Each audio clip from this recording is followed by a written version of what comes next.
They've continued to work and grow and implement their program and are setting the foundation for what they want to get accomplished here over the next couple of seasons. I think one of the most intriguing teams this offseason is the Miami Dolphins. The Dolphins have the capital to do whatever they want. They're competing and building a culture. I believe in team. I would say that. If you want to strive to do something great as a group, you got to work together. You have a plan, you stay true to the plan, you execute the plan. The Dolphins, this is how you turn around a franchise, like this. We're trying to build a team that's going to win right now, and we'll be very aggressive. Welcome to the field, your Miami Dolphins. We're looking for guys who are tough, who are smart, who are competitive, love to play. They have landed some big fish. Love what the Miami Dolphins did. You're trying to build something there. Patrick throws to the end zone. It is Parker. Darnold never saw the pressure coming, and he is leading. Sticky wide open. Touchdown. Let's have some fun and play together, man. Win on three, win on me. 1, 2, 3, win. If you can get a group of young men to band together, to believe in one another, to practice and prepare at a high level, then you'll win ball games. Big man, touchdown, picked off by Bobby McCain.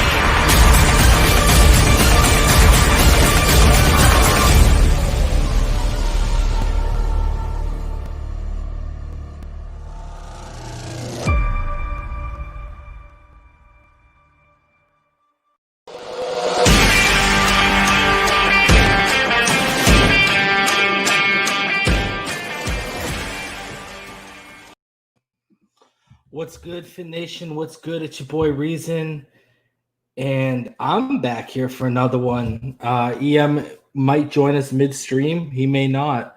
It's a mystery. Tune in, I guess, to find out. But instead of being my usual Jason Taylor and Zach Thomas, I guess we'll do it's your boy riding solo dolo like Kareem Abdul-Jabbar, being Dan Marino's only singular 1,000-yard rusher during his tenure in Miami. But what's good, everyone? I see y'all came early here. I see we got Jazza 803. What's good? Rhino, what's good? Darth Vader, what's good, homie? Darth, were you the one that was hollering at me on Twitter today? Let me know in the comments right now. Nico, what's good, homie? Day one YouTube Dolphins community OG. Nico, what's good, homie? Infinite Trauma, what's good? Sharif, what's good? Damien, what's good, homie? FSU, what is good? I see we already got 15 people in the comment section rocking out. What's good, Brandon? But yo, Darth, hit me up. Let me know is that you in Twitter that I was talking with today? Because you were the one that some stuff came up. Yeah, okay, true, holla. I appreciate you, Darth, because I saw you hollered at us yesterday on Twitter. I was just busy. What's good, Logan? I see you. So basically, guys, it's going to be me. We're going to go over some topics and stuff. Hopefully, EM gets to us by the time the main topic comes around. It's looking like EM might have to step away for a weekish. So I don't know if we'll be here on Friday night with Madden. I'll talk to ball game. I'll see what's up.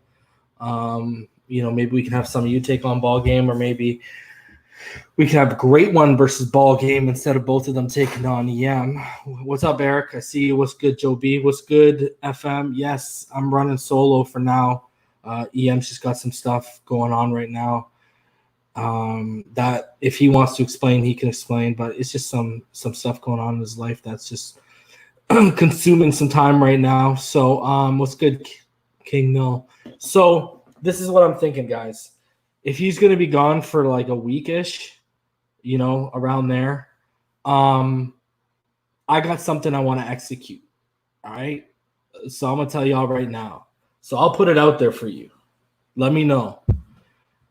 Do you want me to do a ball game Madden show, or do you want me to give you a top 10 plus honorable mentions? And actually my list is at about 20 players that I think every Dolphin fan should be watching that's draft eligible this year. And what I'm going to do is from 20 to 10, I'm going to list those guys out, give you a little info. But from 10 to 1, we're going to get a little heavier. I'm going to give a little bit of a preseason little scouting report, like a paragraph. It's not going to be in-depth to the point where mine were last year. And like I'll save those for draft time and when the season's done. But what I'll do is I'm gonna get some clips. So of every top 10 player, I'll have about 2 clips, and we'll just kind of highlight what I'm talking about with them. So that is where I'm at, man. I can even give you the ball game great one on Friday, or I can drop that video probably this weekend or Monday. But I'm basically gonna go in. I got a whole bunch of all 22 college footage handed over to me. I'm talking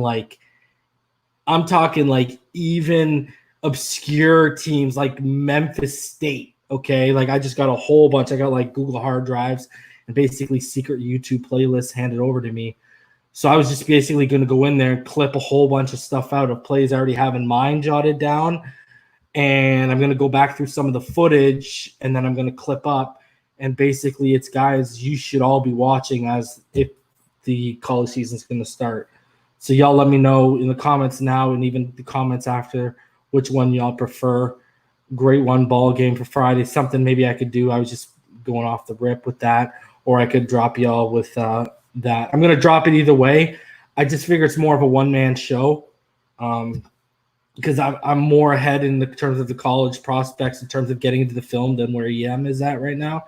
EM doesn't usually dive into that season. I've already been diving into it. I've been diving into it after I was done the other draft. That's why I was talking about Micah Parsons and Javon Holland, and that's why I was ahead of all these things you're seeing with Trey Lance now. I was talking about Trey Lance 5 months ago. So, like, I was ahead of all that, man. So I can do that again, you know, and then I can give y'all. I'll tell you right now, it ain't gonna be quarterback heavy. So y'all let me know what's good. Other than that, yeah. Do I mean this Friday, Rhino? Yeah, I mean this Friday. Yeah, I do. Yeah. So Joe B, give me that top 20. Yeah, I'm telling you, bro, Joe B, this top 20. I would set out to do a top 10 with like 5 reasonable mentions. And yeah, EM's okay. It's not. It's just. And I ended up coming up with a top 20. I could really make a top 25 list, but top 20 because, I mean, let's be honest with ourselves. We got 2 picks, and there is a realistic possibility both those picks could be in the top 20. So, yes, sir. Madden Friday, in my opinion, but either way, cool. I can work on it because if he's away next week, I'm still going to need something for the midweek. So I can rock Madden on Friday and then still take time out and do this this whole video. So y'all just got to basically let me know. I'll come back and I'll listen to the live chat, and I'll look at the comments below, and I'll see what everyone wants, what prefers. Either way, I could do both. I mean, really, if I wanted to. I mean, it's all good. You know what I mean? It's up to you guys. This is your challenge just as much as mine.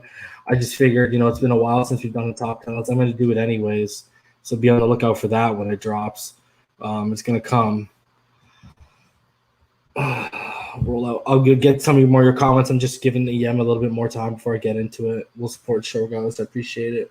Madden, it might not even be a college football season. True, Logan, but then you got to ask yourself, what are these kids going to do in terms of they're still going to have online courses probably, right? So are they going to give them an extra year of eligibility? And are some players just going to say, you know what, screw it. I've got my body healthy over a year. I might as well just declare. Because that's what I would do. If I was sitting there and, like, example, a Chuba Hubbard, or a Chuba Hubbard, or, wow, my tongue right now, a Chuba Hubbard, or if I was a Travis Etienne, yeah, like, why? If I'm a Devontae Smith, you know what I mean? Like, well, I guess he might not have a choice because he's going to be a senior, right? Same with Etienne, but same with Chuba Hubbard. But, like, if I'm a Trevor Lawrence, perfect example. If I'm a Trevor Lawrence, am I really going to come back for my senior season? Hell no. I'm eligible. I might as well just go be the number 1 pick. Justin Fields, boom. I mean, Trey Lance could because he's a redshirt freshman if he really wanted to. But then again, they just came off a perfect season. Apparently, the only reason I've heard he might potentially stick around is because his brother's in the program now. But because of how his draft stock's rising, it might not be beneficial. You know what I mean? So Jamar Chase, you know, he's a junior. He'll have that question: do I want to go back and play a senior season, or do I want to declare? So it'll be interesting to see, man. Yeah, exactly, Rhino. Just go get that money, bro. You know what I mean? Like, oh, thanks, FM. My barber finally opened up, bro. He's got a little one, so he's being extra careful. You know what I mean? He wasn't wilding out. Jazza 803. What do I think of that safety from Georgia? Are you talking about Richard LeConte? I believe his name is LeConte, however you want to pronounce it. He's good, man. He's a pretty well-rounded safety. I definitely put him in the top 10, but I put him maybe near the back end of the top 10. I wouldn't put him in the top 5. Yeah, I think he's really good. If you look at my top 2 guys are obviously Javon Holland and Caden Stearns. Spoiler alert. But yeah, beyond that, I like that kid from Florida State. I'm still trying to learn how to pronounce his name. What is it? Hamza Nazardiline or whatever. I like him. I like what's his face? Andre Sisco from Syracuse. So there are a good couple of safety options out there. So yeah, but we'll talk about that when I do that little video. Don't you worry, brother. Don't you worry, man. I've had that list done for man. Let me give y'all a date of how long I've had this stuff for, and I've edited it. So, I mean, I've been working on it for since the last draft started, and I'm ready to make a declaration, and maybe I'll make it tonight on this stream because, let's see.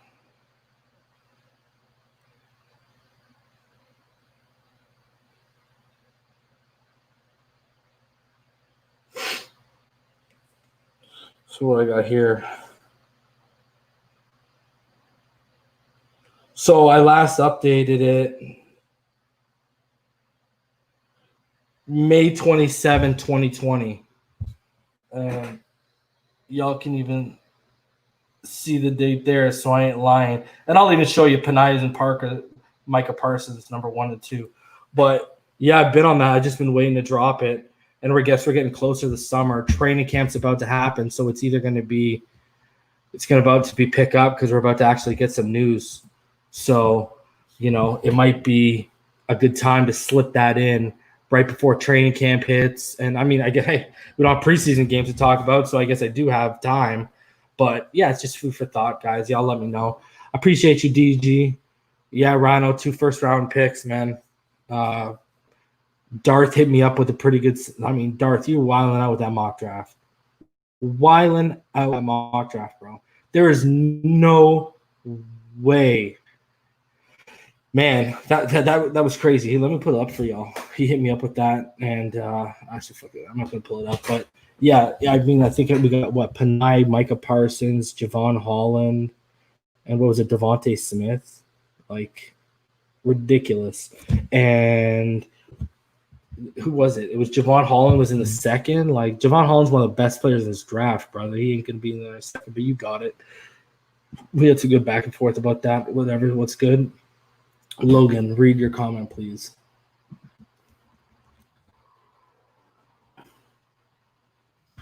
How does no preseason games affect Kirk Merritt and other undraftees? Well, we get into that a little bit tonight. I got a couple of things, but just based off, here's the thing.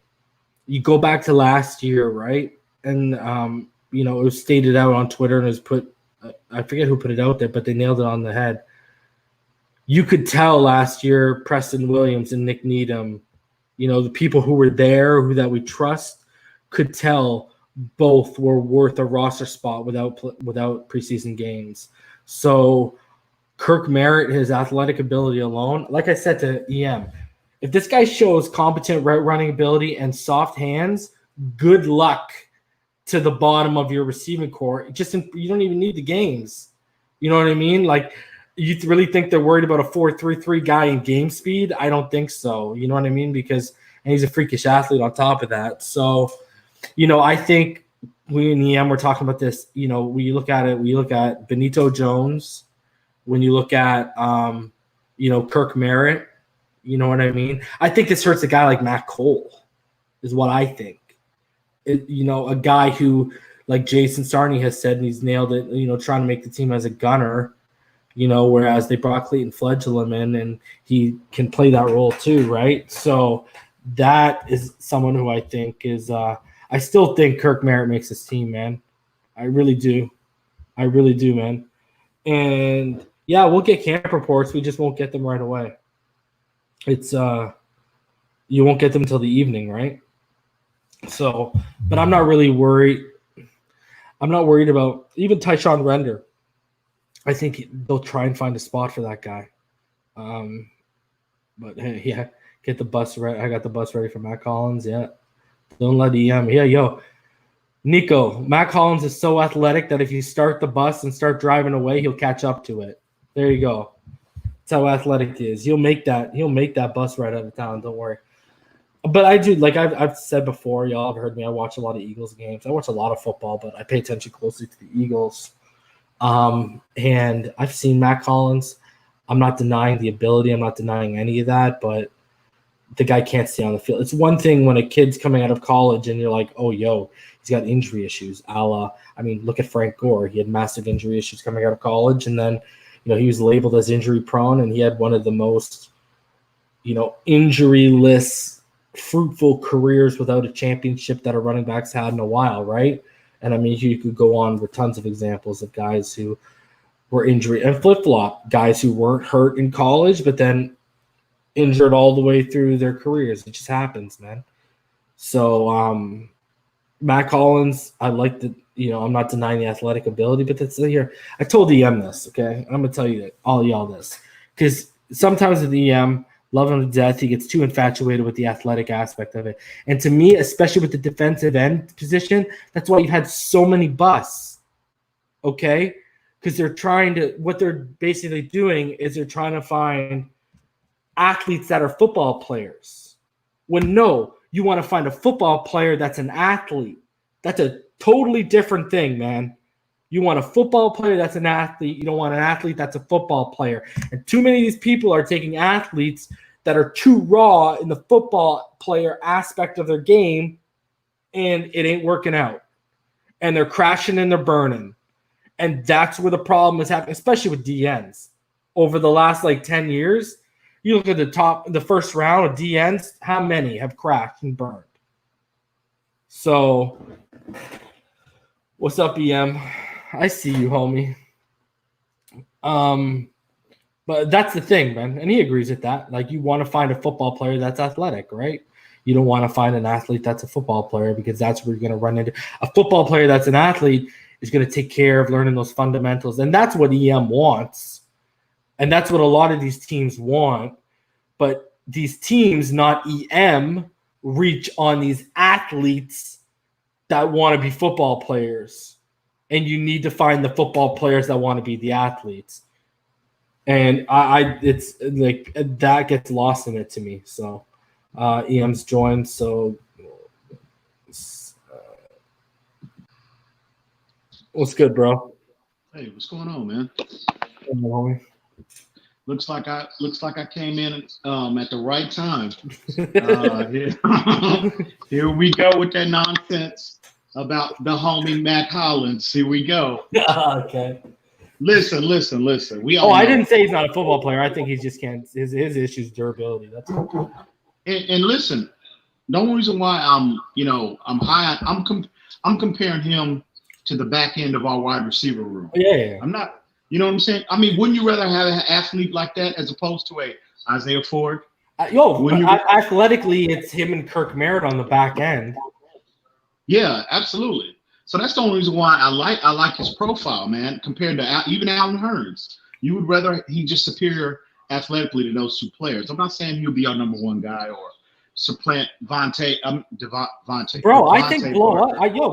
I think blow up the bottom in terms of bro, Youngblood. And if Matt Collins I agree. is that Youngblood, sure, but Youngblooded, bro. Like, I really think Gary, if you can give me Gary, if you can give me, because I was saying, I think, so basically before you joined, someone asked, how does this affect, how does the preseason, and we'll get into it, but how does like the lack of preseason affect? And I went over with me and talked about how Kirk Merritt is such a freakish athlete that if he can just run competent routes and show soft hands, they're probably going to keep him.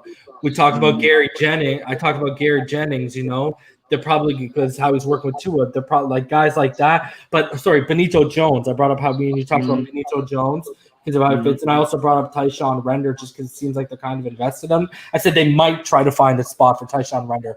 I didn't fully invest on that one, but I did on Benito and Kirk Merritt in terms of the UDFAs. The one I said this might hurt is a guy like Matt Cole because athletically, you know what I mean? And I agree. And Jason Starney, I agree. He's going to come into battle for the gunner role, but y'all got Clayton Flengulum who can do that anyways. Exactly. So that he could just be like, okay, go. Yeah. I think they should give him a shot. I'm not saying they shouldn't, but you got to watch out for a guy like that, is what I'm saying. Yeah, I agree. But in terms of how does this affect those, the UDFAs, in this COVID-19 climate, I've been consistent since day one. You can get a firm evaluation on a player, and that's coming out of Brian Flores' own mouth. You can get a firm evaluation on the player without them actual playing in preseason games. And like we saw the article about, I forget what beat writer, whoever that was that had written that article, and they basically said you could tell from day one that Needham and Preston Williams belonged on this roster. I brought that up. Yeah, I brought that up. Yeah. Without them playing games. So I mean, I'm not saying actual live games don't help, but you can get a firm of that. They're seeing them 6 days a week. I mean, you know what I mean? You know what I also brought up too, EM? A guy with 4.33, you're not really as worried as much as you might be with another guy with game speed. You know what I mean? In terms of you know what I mean? So I mean, hopefully, I'm just worried about. I like the fact that we talked about this earlier. I like the fact that they increased the practice squad, roster to 16 players. But I hope they let teams be able to protect, if not all of them, maybe 5 or 6 of those players that they really, really like. You know what I mean? So like your Kirk Merritt, like your Benito Jones, because I'm telling you, those 2 players, if they go, the minute they go to the practice squad, somebody's going to pick them up because they're both projected. Go ahead.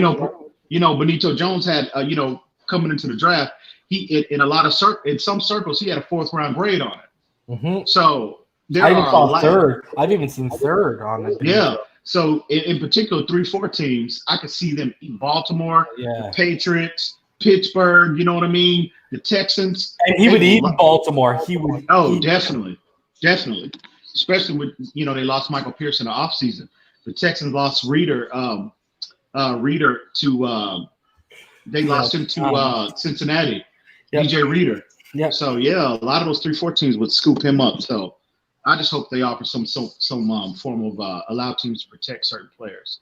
So to be honest with you, like when you look at the UDFA pool, to me it's Merritt, Benito, and Donnell Stanley from South Carolina. Yeah, absolutely. It's and like he's the guy who I think out of all the offensive guys, like with Colt Meyer and Hubbard and all these guys, and the DN we converted to tight end. I'll even count him across the offensive line because I guess they can block. They're looking for a blocker if he's a defensive end, right?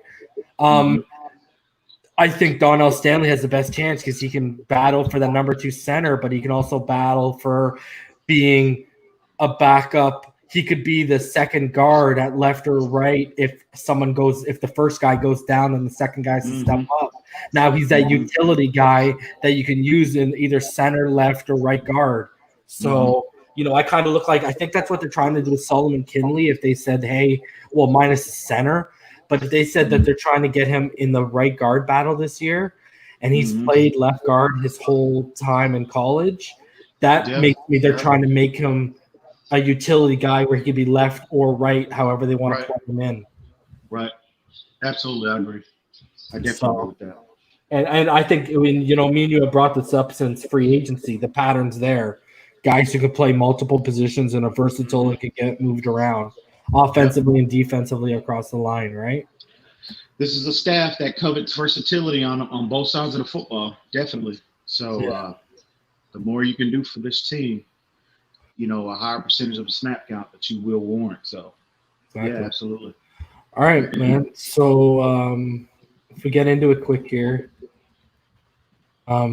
we got Noah finally signed his rookie deal, meaning only Robert Hunt remains. But just for everyone who hasn't seen the actual details, he's projected his contract is projected at 4 years, $11.254 million, and it includes a $5.744 million signing bonus, and the contract includes a 5th-year option for the Dolphins to pick up in the 2024 season. So, bro, it's good to see. All we have left is Robert Hunt, and I imagine that'll be done as soon as training camp hits, because I can't imagine he's holding out. It's got to be because of what's going on with COVID right now, right? Probably. I still would like to know what's going on. What's the hold up there? But Agreed. I don't envision him being a holdout, or it's nothing to be alarmed about. It's probably just maybe language of the contract, or it could be it could be a multitude of reasons why he hadn't gotten signed. But it's nothing to be alarmed about. I think he'll be signed. He'll be signed, sealed, and delivered here soon. So. And Noah, he got paid a little bit. Good for him, man. Yeah. Glad they got him locked up. Exactly. So the reporting dates, with the 2 negatives in 72-hour rule, so you got to have 2 negative tests in 72 hours. The first time Dolphins rookies will be allowed in the building will be either Sunday or more likely Monday. Okay, so this goes also. This is the upcoming week, guys. This is not this week, obviously. And then he goes, update, the first day rookies will be allowed in Dolphins headquarters is indeed Monday, July 27th. Veterans who test negative won't be allowed inside the facility until August 1st.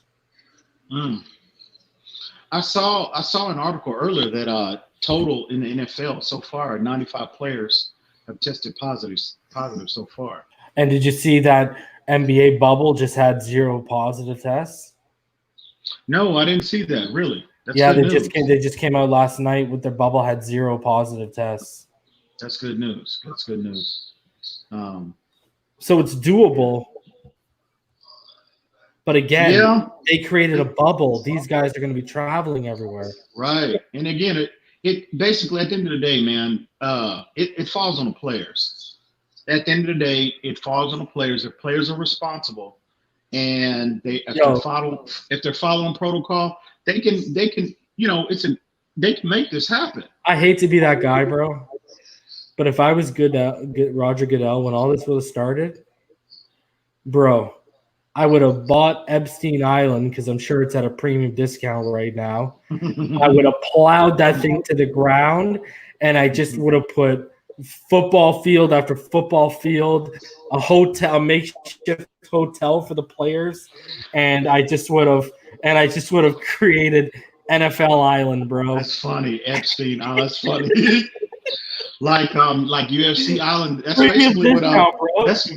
basically what Dana White did. So that's what I would have done. And you know what? Yeah. And you know what, bro? And I would have cheerleaders. I would have had yachts surrounding the island and cheerleaders for every team on every yacht. And they just roll up when the team's playing, bro. Yeah. That's funny. There you go, bro. Problem solved, bro. Epstein Island. Wow, that's funny. Crazy. Yeah, but I'm But yeah, seriously, man. They, it's just gonna come down to players being responsible at the end of the day. Because you saw what happened up here yesterday, right? What's that? You saw what happened up here in Canada yesterday, right? What's that? We denied the Toronto Blue Jays. For Major League Baseball, we said nope. Peace out, buddy. They got to go.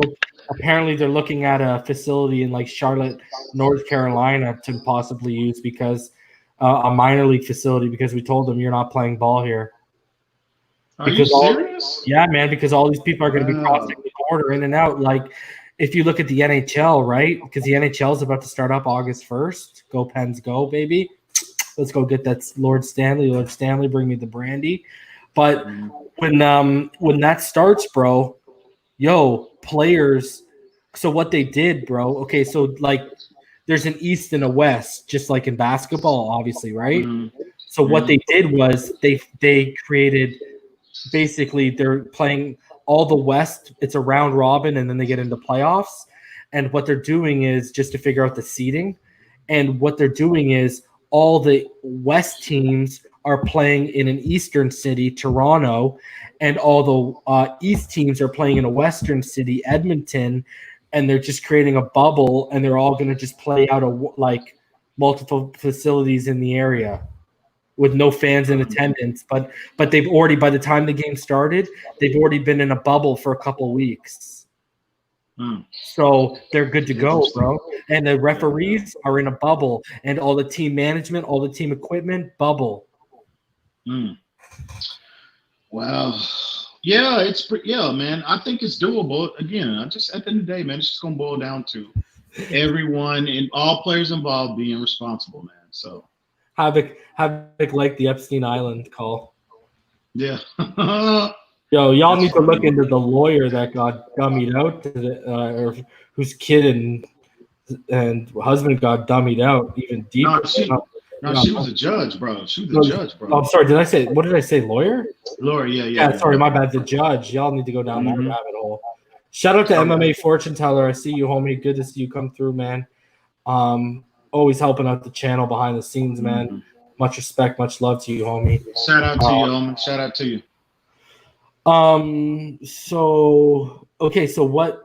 I guess the question is, what's training camp actually gonna look like? And Ian Rappaport put out today that a few points. Basically, what would training camp look like under the NFL's latest proposal? Testing and physicals for 5 to 6 days, strength and conditioning plus walkthroughs through to day 12, off day 13, ramp up with helmets from 13 to day 18, you're off day 19, and then on day 20, the pads go on. So it's a little bit different, obviously. You can see why they didn't want these preseason games. Oh, exactly. Yeah, the players. You know what I mean? Because the pads aren't coming on until the middle of August. And that's smart. They're giving players, they're giving teams time to acclimate themselves. The acclimate, exactly. Because nothing, no players have had, in this COVID-19 climate, they hadn't been a part of anything organized. So it's all been, for the most part, on each individual player in terms of their workouts and maintaining and staying in shape. So, but that's good. They're just not jumping into the jumping into fire, so to speak. They're just kind of giving them an opportunity to get themselves reacclimated to football, NFL level football. So especially the conditioning alone, right? Like the conditioning alone is definitely because it's been under such strange circumstances. Oh yeah. That I'm sure some of these players, bro, I know we've seen a lot working out, but I'm sure there's a couple out there that have screwed the pooch the whole time this quarantine's been going on, and it's about to bite them in the what. They better not be UDFAs or late round picks because it's a wrap, my friend. There's more than a couple, bro. Trust me. I'm sure there's more than a couple. So, yeah, man, hope. But that's good, though. At least they'll get their conditioning. They'll get back in shape before they actually start, get into, full, it was looking bleak a couple of days ago. It was looking bleak a couple of days ago, man. Yeah, definitely. You know what I mean? It was looking like the NFL was saying, hey, they've agreed to this. And then the NFLPA was coming out and saying, yo, we didn't agree to that. What are you talking about? Yeah. You know what I mean? And as we get into that a little bit, one thing that helped us kind of escalate negotiations into where they are right now was, again, bro, the Miami Dolphins are, and someone in the organization has an on-field presence like Flores did. this time it's Byron Jones, and he was the one that was leading the way with the We Want to Play campaign. And, it came out that, and this is, JJ, everyone major, JJ Watt, Russell Wilson, everyone, Aaron Rodgers, everyone took a part of this. And it came out that a note on this NFL's afternoon tweet storm, I'm told the idea came from Dolphins cornerback Byron Jones, who suggested it on a player reps call as a way of getting out the message that players aren't just trying to get out of camp. We want to play. Let's just make it safe. And Byron Jones is working his way to eventually becoming an NFLPA president at this rate, because these are the type of things. I mean, that movement, when all the players took to social media, it actually escalated negotiations because the NFL felt the pressure, man. Definitely. So, once again, a Dolphin who has an on-field presence has a presence off the field and is leading the way in terms of with the NFL. And, bro, don't you love to see that? Man, he's not only established himself as a leader in our locker room, but he's clearly already, he hasn't played a snap, and he's a leader amongst the men. Yeah, definitely, man. And kudos to all of those players, because they're looking things from a macro perspective. They realize, how important football is to this country. And I saw, there were several reports from or tweets from different players that, they were tweeting out that, this country, not only this country, but really the world, to be honest with you, because, let's be honest, football is a global game at this point. And it's been, this break from, competitive sports combined with all of everything that's going on in our country and our world, man, it's just been a difficult process. And yeah, they see the bigger picture.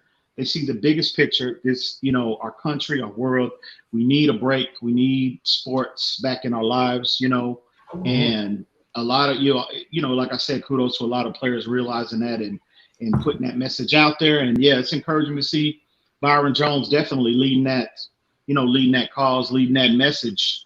And yeah, it's a good reflection on him so far, bro. Definitely. And it's nice to see how quickly it brought on change. If only we could have social change come on about this quickly when there isn't dollars involved, instead more integrity, morals, and honor. Because the almighty dollar at the end of the day is what also helped escalate this situation. Let's be honest with ourselves, right? Yeah, definitely. But yeah, we all need it. We all need a break, man. We need football for sure. For sure. So what this basically led to, bro, was an update from the NFLPA call with players tonight. And basically, here's what's laid out so far. This is as of 6 o'clock, about 4 hours ago. No preseason games in 2020. Union is still pushing for a longer ramp-up period in camp. Roster size is expected to be 80 to start camp. So we're currently sitting at about 87. So I could cut 7 players without affecting a guy like Kirk Merritt or Benito Jones. There's no problem, guys. General agreement on voluntary and high-risk opt-out. So basically, that's going as in terms of players that don't want to play because of the risk. General agreement on stipend if games are lost. So in terms of how much money, what's going to happen with the money process if games are lost. And then what does general agreement mean on opt-out? And then details are still being finalized, who qualifies as high risk, how much they're paid, etc. But the NFL and NFLPA have agreed on a concept, and those will exist. So, bro, no preseason games. We only have to cut about 7 players. And it looks like that what we just talked about in terms of, they don't get till day 20 till they got the pads on. It's looking like they want to even extend that further in terms of ramping up to when players actually get going, right? Obviously for injury. And then obviously, which we've been hearing for weeks, the whole opt-out thing for high-risk people and, people who just don't want to play because of the risk in general. That's something that still has to be hammered out, man. So, you got till July 27th when rookies can report to Dolphins camp. You think this gets hammered out? Oh yeah, like you said, like you just alluded to, it's about that money. It's too much money to lose to be lost. They pretty much worked out every other detail, of the plan. So I don't anticipate, any other hiccups. It might be taking a little longer, it could be for a multitude of reasons, but as a why. But at the end of the day, yeah, it's too much money at stake, and it'll get hammered out eventually, bro. Agreed. For sure. I'm agreed. So this is a big one, EM. Let's talk about this because I don't think any other Dolphins content creator has talked about this. Correct me if I'm wrong, Rhino, in the comments, but I don't think anyone's talked about this with a specific number. Bro, the cap could drop by up to $70 million. Oh, I saw that. Due to reduced revenues streaming from the coronavirus. Player and staff safety are the top priorities for the NFL right now, especially with training camp set to begin by the end of July. But once the fine details are ironed out on that front, the league and the Players Association have to negotiate finances. The owners want the salary cap to be cut as soon as possible. The players, of course, would like to see the reduced salary cap spread out for as long as possible. We've talked about that before. Remember, they want to spread it out over about 10 years, right? Because the players are taking on safety risks, you'd think they have more leverage in these negotiations. But this likely will take weeks to sort out. The NFL remains on course to play week 1 as scheduled, just without fans. Despite record-high COVID-19 cases and hotspots, team doctors believe the players are safe to report to training camp right now. So $70 million, bro. We're currently at what? 100, what are we at? 198 right now? Wow. That's a lot of money under that cap, bro. Bro, that takes you back to the mid-2000s. Yeah, definitely. Definitely. Wow. Now crazy. You see why a Warford, a Devontae Freeman, a Logan Ryan, a Clowney are still setting out there because these guys want to know how much they're going to have to roll over. Yeah, definitely. 70 million. Well, I hope they can work it out to where they can spread it out over time. That way, they can have a little more, wiggle room next year, the year after, and the year after, in terms of the cap. Because that's a huge 70 million off the cap. I mean, teams are gonna have to scramble to cut players, restructure contracts, you know what I mean? To get the under. Like Fake Spike just asked, 70 million drop doesn't affect the Kansas City with the Mahomes contract. But he still has 2 years left, right, Ian? Before his new contract kicks in. Yeah, definitely. Well, Rhino, because Rhino's saying so ticket sales is 40% of the revenue. What we understood, what the NFL was telling people was last year they made a revenue of $19 billion. And they were telling everyone that without fans in attendance, that was going to be what, EM? $3 billion. And then they were going to try and recoup some of that with tarping over seats with sponsors. Right. So let's say at least, that's why it doesn't add up for us in terms of, losing that much money. $3 billion is $16 billion, but we'll see. But aren't they going to have a percentage of like 25% of the fan base are going to be allowed? Well, I guess it's up to, I think Roger Goodell, some teams will do that. Like, I'm pretty sure, didn't the Eagles come out and say they're not having fans in attendance? Yeah, they did. Yeah. So, but I know the Dolphins, I think they're going to. That's the one you got to watch is the Dolphins because we got the sanitation accreditation. We got all these things going on. If we don't have fans in attendance, no one should. Right. Yeah, that's a tough one right there, man. That's definitely a story we need to be paying close attention to because Clowney about to be playing for the league minimum, bro. That 70 million comes off the books, bro. Man, that's gonna be crazy. Yo, everyone's gonna be like, they're gonna have to like luxury cap it for 1 year because everyone's gonna be in the luxury tax, bro. Yeah, that's true. Yeah, like, you're gonna have your luxury taxes, and that's how you can recoup some of your money too. But that's kind of a scummy way, bro. the COVID puts you back and then automatically puts everyone in a luxury tax. That's so scummy, bro. If you actually think about it. Yeah. We'll see, I guess. Yeah, it's definitely worth paying close attention to. But if that does come into effect, it won't affect teams until next year, though, correct? Next year's salary cap, right? Yeah. Yeah. So, man, can you imagine if $70 million does come off the books? Can you imagine what the offseason gonna be like next year, bro? Oh, you're talking about frenzy. Oh man, that's gonna be crazy. Well, how are you gonna pay these guys, bro? Yeah, that's what I'm saying. Teams are gonna have to scramble to restructure, cut, waive, whatever. It's gonna be crazy, bro. So I think I think they want to avoid that at all costs. I'm sure the owners do, and NFLPA does. I'm sure they want to avoid that scenario at all costs, but hopefully, I'm pretty sure. Oh, absolutely. So I'm sure they'll have a plan in place where it could, kind of minimize the penalty in terms of what comes off the cap next season. So again, we'll see how that how that's gonna play out soon.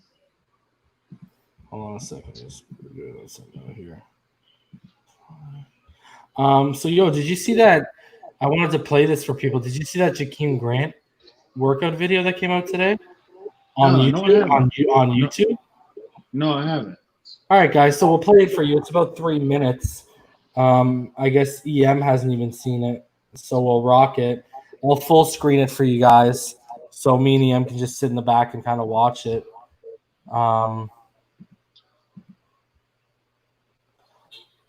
What's up, Dougley? Shout out to Dougley. See you, homie. DDW, what's good, homie?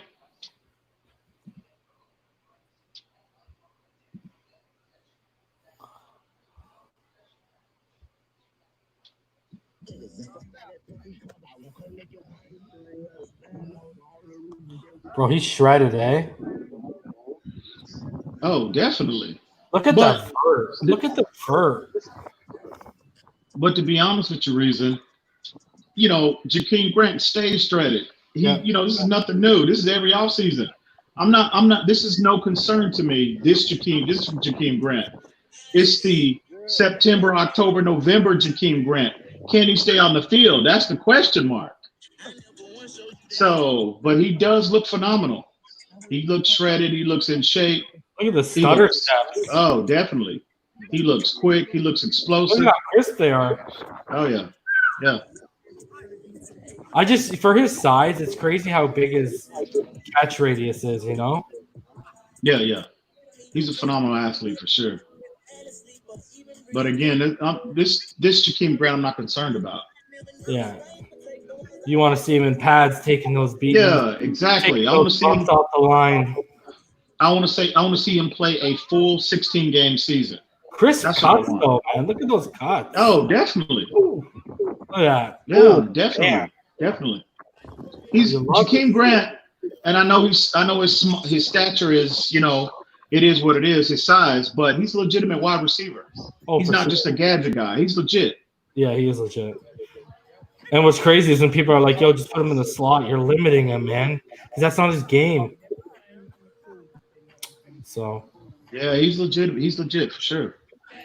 I just want him healthy. I think we all do, man, because he's so explosive, man. Oh, he is, bro. Even more reason for Kirk Merritt. Let him field the punts so this guy's body can just stick to staying on the field for pass sets. Because I just want our team to be able to maximize. You want to maximize athletes like this. Yeah. In every way, shape, or form. And unfortunately, his ability to stay on the field has been an issue and prevented us from being able to do that. Fully maximize him within the offense. So hopefully this will be the year, kind of like what Devontae Parker, his year last year. Hopefully this will be, Jakeem Grant's year in terms of resolving his durability issues and concerns.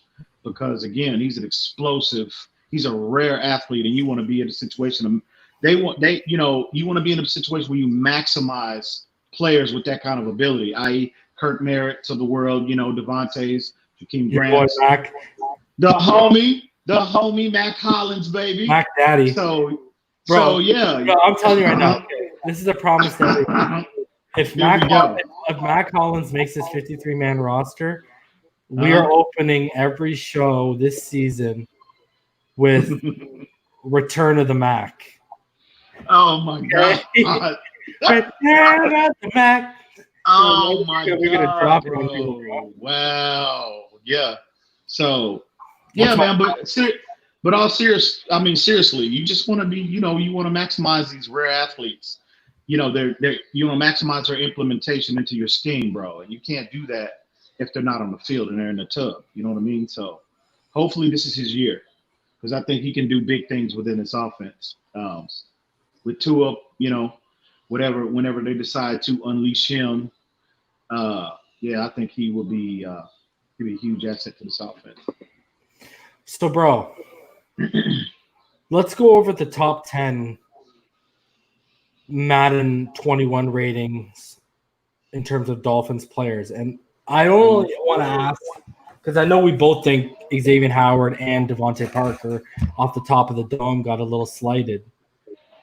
But my question to you is, bro, and I guess my question to everyone in the comments right now, did they even get the top 10 players right?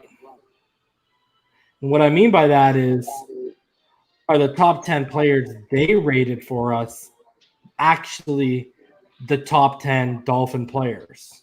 And so just to refresh everyone, Byron Jones is at an 88. I think me and EM are a little bit comfortable with the overall rating. Kyle Van Noy at an 86. I'll take that. Devontae Parker, me and him both agreed should probably be around an 86.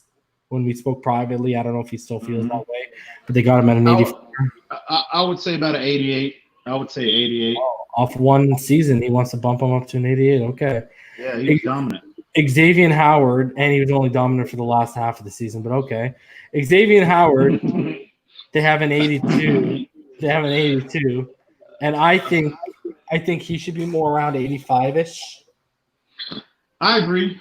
He had, he went on IR week 4, I believe, and I think Xavier after week 1, I think he wasn't healthy after week 1, and his play somewhat the quality of his play somewhat dipped, and I think by week 4 they were just like, no, we're just going to shut him down or whatnot.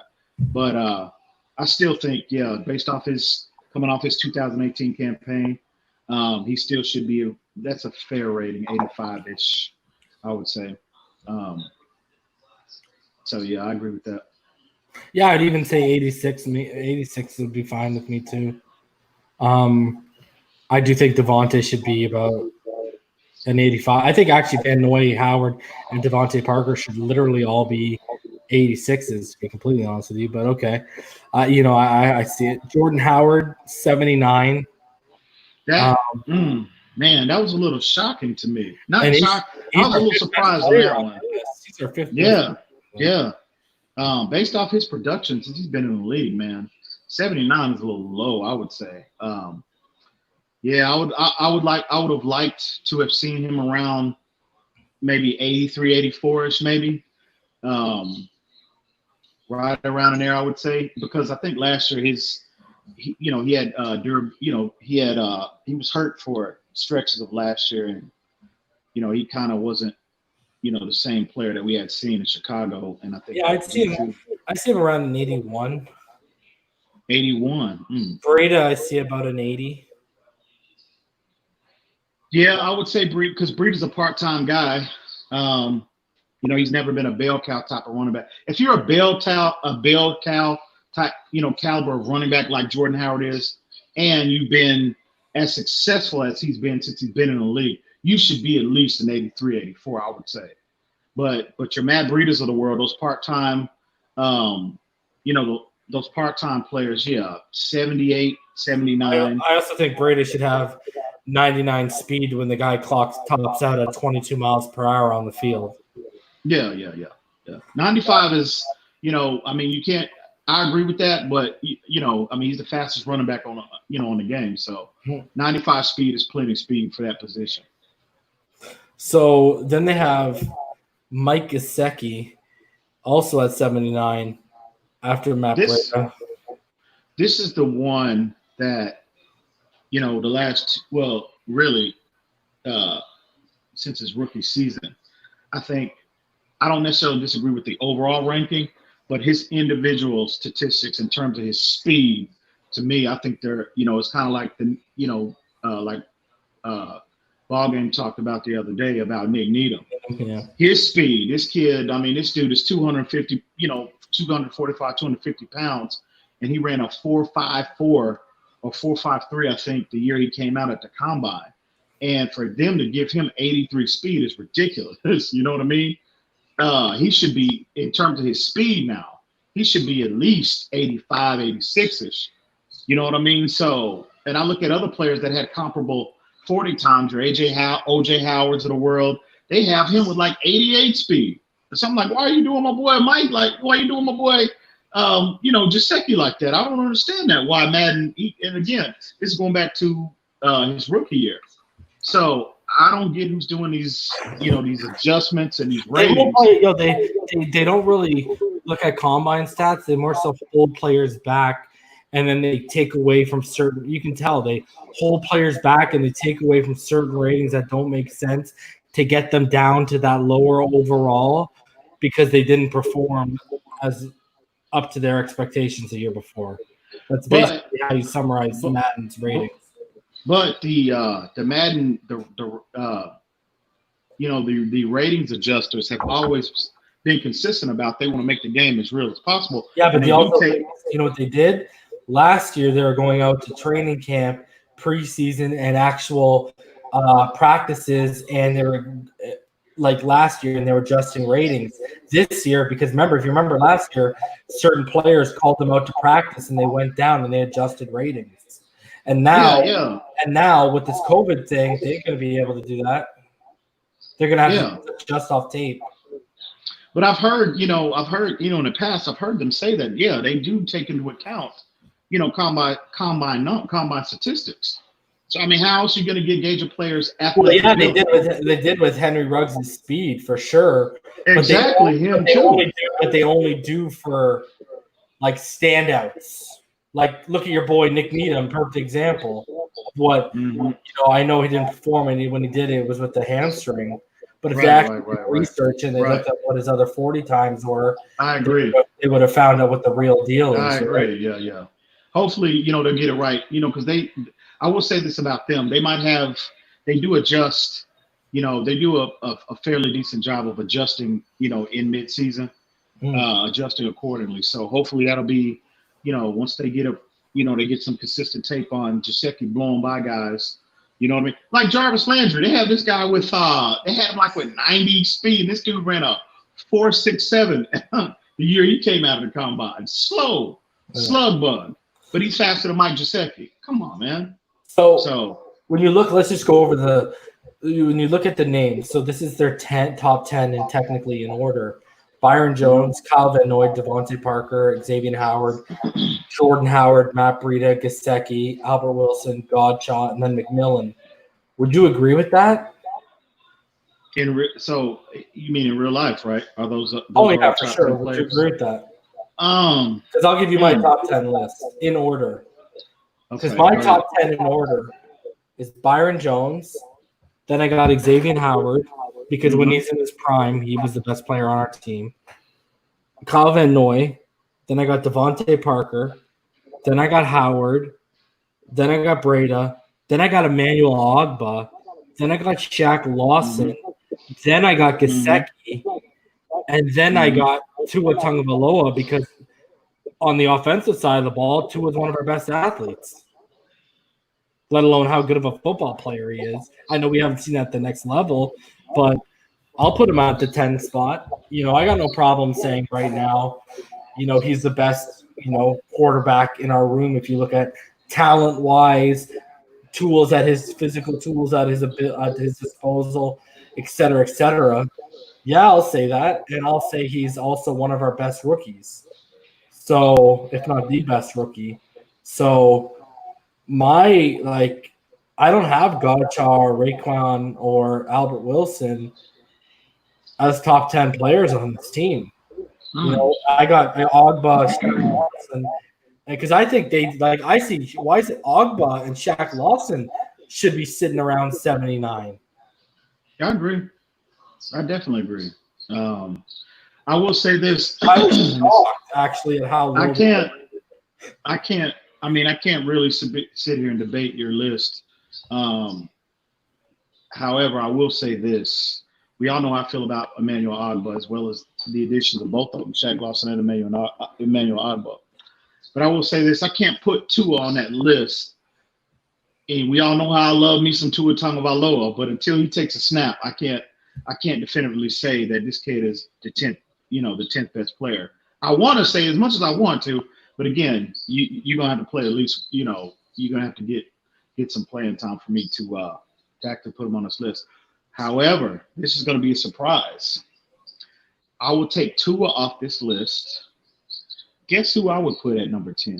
Now this might be Jerome Baker. I'm gonna hang on. Now this might be somewhat of a projection now, but I would say 10th is going to be Eric Flowers. Okay, that's not as bad as I thought you were going to say Jerome Baker. Is Douglas still in the comments? Is he still listening? You better not hear that Douglas hear you say that. But I'm willing to say Eric Flowers this year. I really am. Ball game says I've been killing these fools on Twitter about these ratings. They're gonna hate me. Oh, ball game. He's in the comments. Yeah. Oh, okay. But yeah, I'm gonna say Eric Flowers at number 10, bro. Aquavision. Without me scrolling, let's see if EM knows. What's Christian Wilkins' rating? Is it 73 or 74? Christian Wilkins, 74. 74, I would say. There you go, Aqua. I believe he's right. It is 74. Preston Williams' rating, or is that what you're asking, King Mo? EM, what's Preston's rating? 73, I believe. Let's see. Was he right? Was he right? Oh, he must be because he ain't here. I would say 73. No, you're right. 73. Mm-hmm. Yep. So 2 is a 73. But I mean, so what do you think then? Do you think besides? So what would your top 10 be for this team? If you're Madden and you're rating just the top 10 Dolphins right now, or is this somewhat going to be a projection for this year? This is like you have to submit the game tomorrow. Yeah, I mean, like I said, I wouldn't. Obviously, I think Byron Jones, as we're sitting here today, is our best player. I think that based off the year Devontae had last year, I would say he's number 2 because of how dominant he was, in particular in the second half of the season last year. I would go, I think Xavier Howard would be 3, and that's all based off his health. If he's healthy, and he returns to that 2018 form, I mean, he's elite. As much as I love the addition of Kyle Van Noy, he would be number 4. I wouldn't necessarily say Kyle Van Noy is elite, but you can say that about Xavier Howard when he's healthy. So I'd say at this point, Kyle Van Noy is number 4. I would say, man, bro, that's a good one. Agua, obviously, it's somewhat a projection. Shaq Lawson as well. But is Agua really a projection when you look at what his production was for the amount of games he actually played last year? He played 10 games last year, and and he was leading a much improved. He was the offense in sacks. But on top of that, I mean, you've said it's undeniable in terms of you see the combination of speed and power. Power, I agree. But that's why I would look at. Oh, I just wanted to finish. When you look at it, oh, sorry, man. Go ahead. It seems like he kind of found his way, and he kind of found his set, and he kind of found his game once he got out of Cleveland, like so many others do, bro.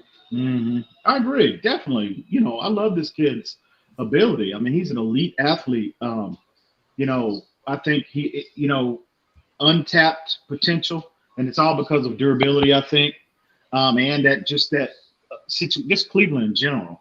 You know what I mean? And yeah, I think he kind of hit his stride last year. And it's unfortunate, he kind of hit his stride last year in Kansas City, and I think they deployed him in, correctly. And it's unfortunate that he got hurt. But the only reason why I'm saying is projection is because of, durability. That's part of your skill set, your ability to stay healthy. And but I love the kid. I love his potential. I think he's going to be huge for us this year. I really do. I think he's going to impact the run game. I think he's from a pure athletic standpoint, he might be the best. Clearly, I think he's the best athlete we have at the edge position. But the kid just, your durability, your ability to stay on the field is a part of your skill set. And it's been a big question mark for him since he's become in the league. So, but I love him. Shaq Lawson, obviously, I love the physicality that he potentially is going to bring on the opposite side of Emmanuel Ogbah. Very good player. But, yeah, I would go Ogbah. I would go Shaq Lawson. Where am I up to now? 7-ish, 8-ish? Where am I at? So what do you got? You got Byron, Devontae, Xavier, Howard, Kyle Benoit, Emmanuel Ogbah, Shaq Lawson. I would go Breda, Howard. No. You know what? I'm gonna go. Well, I would go. At 7, I would go Christian Wilkins. I put him in the top 15 based on the last half of the season. But again, a reason why I wouldn't have Devontae as my number 2 guy and why I had him my four guy between Van Noy and Xavier. I've seen Xavier put together not only full seasons but multiple full seasons. I agree. Kyle Van Noy put together not just one but multiple seasons, et cetera, et cetera. I agree. Devontae, though, I'm having him so high because that half was ridiculous. If he can replicate that and extend it for the full season, then no doubt he'll probably be behind Byron for me. But you know what sold me on him was that week 16 game in New England, how dominant he was against the league's premier defensive back. How dominant he was. That's what sealed it for me. I said, oh, okay, this kid, and look at the corners that he just decimated last year. Tre'Davious White's of the world. Stephon Gilmore's, I know you're not that high on William Jackson III, but I'm high on his athleticism either. I think he's going to be a good corner. If he stays healthy, and I think he's a player that has a lot of untapped potential as well. Destroyed Cincinnati. I mean, actually Tre'Davious White twice. He got him twice. So I just think he was just, and you look at his statistics, 16.7 yards per catch. You know what I mean? Over 1,200 yards. I would like to see his catch total go up, but just dominant. And again, what sealed it for me was that week 16 matchup with Stephon Gilmore. So that's why I'm willing to go out on a limb and put him at number 2. But all right, so Havoc, Sharif, what's good, guys? His Madden ratings are trash, bro. That's what's good. Jeez Louise. Yeah, they are evaluating our roster. I mean, just to highlight a few. I mean, they got Preston Williams and Alan Hearns with the same rating. I mean, they got Gesicki with 83 speed. I done seen a video of him. Ridiculous. I done seen him throw a football on one side of a house, run through the house, and catch the same football. You telling me he's got 83 speed? Yeah, I mean, it's ridiculous. I mean, let's just be honest. If you are not a prominent player, you aren't going to get accurately rated. That's just we know that off top with Madden.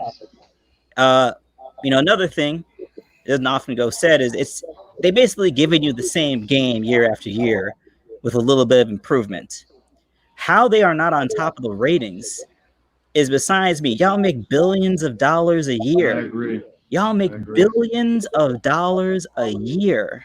How it gets better when you look at our quarterbacks. Though, how do you get to this point? How do you and you know what it is?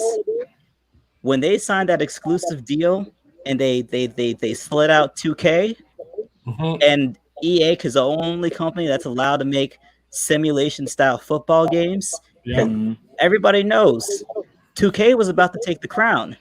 But you know what's crazy? Yeah. You know what's crazy though? Yeah. They killed NCAA. NCAA football for years was better than Madden, bro. That's a fact. I was talking to EM. People are still playing NCAA 14. Yep. There's some stores like out here. They're called electronic boutiques, like so EB. Yeah, but they're GameStop, same EB thing. Games. Yeah, but yo, fuck NCAA 14, $179.99.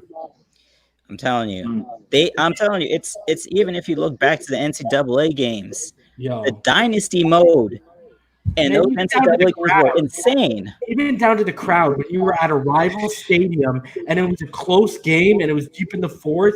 I don't know if you guys remember, but the crowd and shaking, and they used to even bring up the meter, the treble, and would show the decibel. It would show the decibel level in the stadium, and it would be rocking. And if you're at home, that's when quieting down actually worked. But then if you're away and you tried to quiet them down, it just got louder and louder. Like, bro, all the way down to the crowd, NCAA was executing better than Madden. And I don't know if you guys have been playing Madden NCAA for a while, but I don't know if y'all remember back when they were tied in, where not only could you import your guys from NCAA to Madden, but you could also, if you remember, when you started playing in NCAA, so you did the high school thing, you would pick your college, but then they did when you're at like your landing screen where you would like go through games and schedule whatever.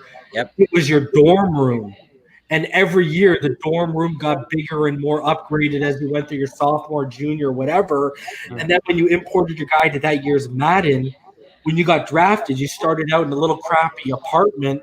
And then as you got your money in every year, you got into like a bigger loft, into a house, et cetera, et cetera. So it was even like little aesthetic things like that they were putting way more effort into, man. Like, like I don't know if you guys played Madden in the early 2000s. Yeah, I remember playing all of the college football. NCAA. Yo, do you guys remember when they had? Do you guys remember when they had the Joe Rose show in Madden? No, it was a Tony Bruno show. Oh yeah, the Tony Bruno show. It's the Tony Bruno. Bruno. Remember the updates? Like after, like where's the effort, man?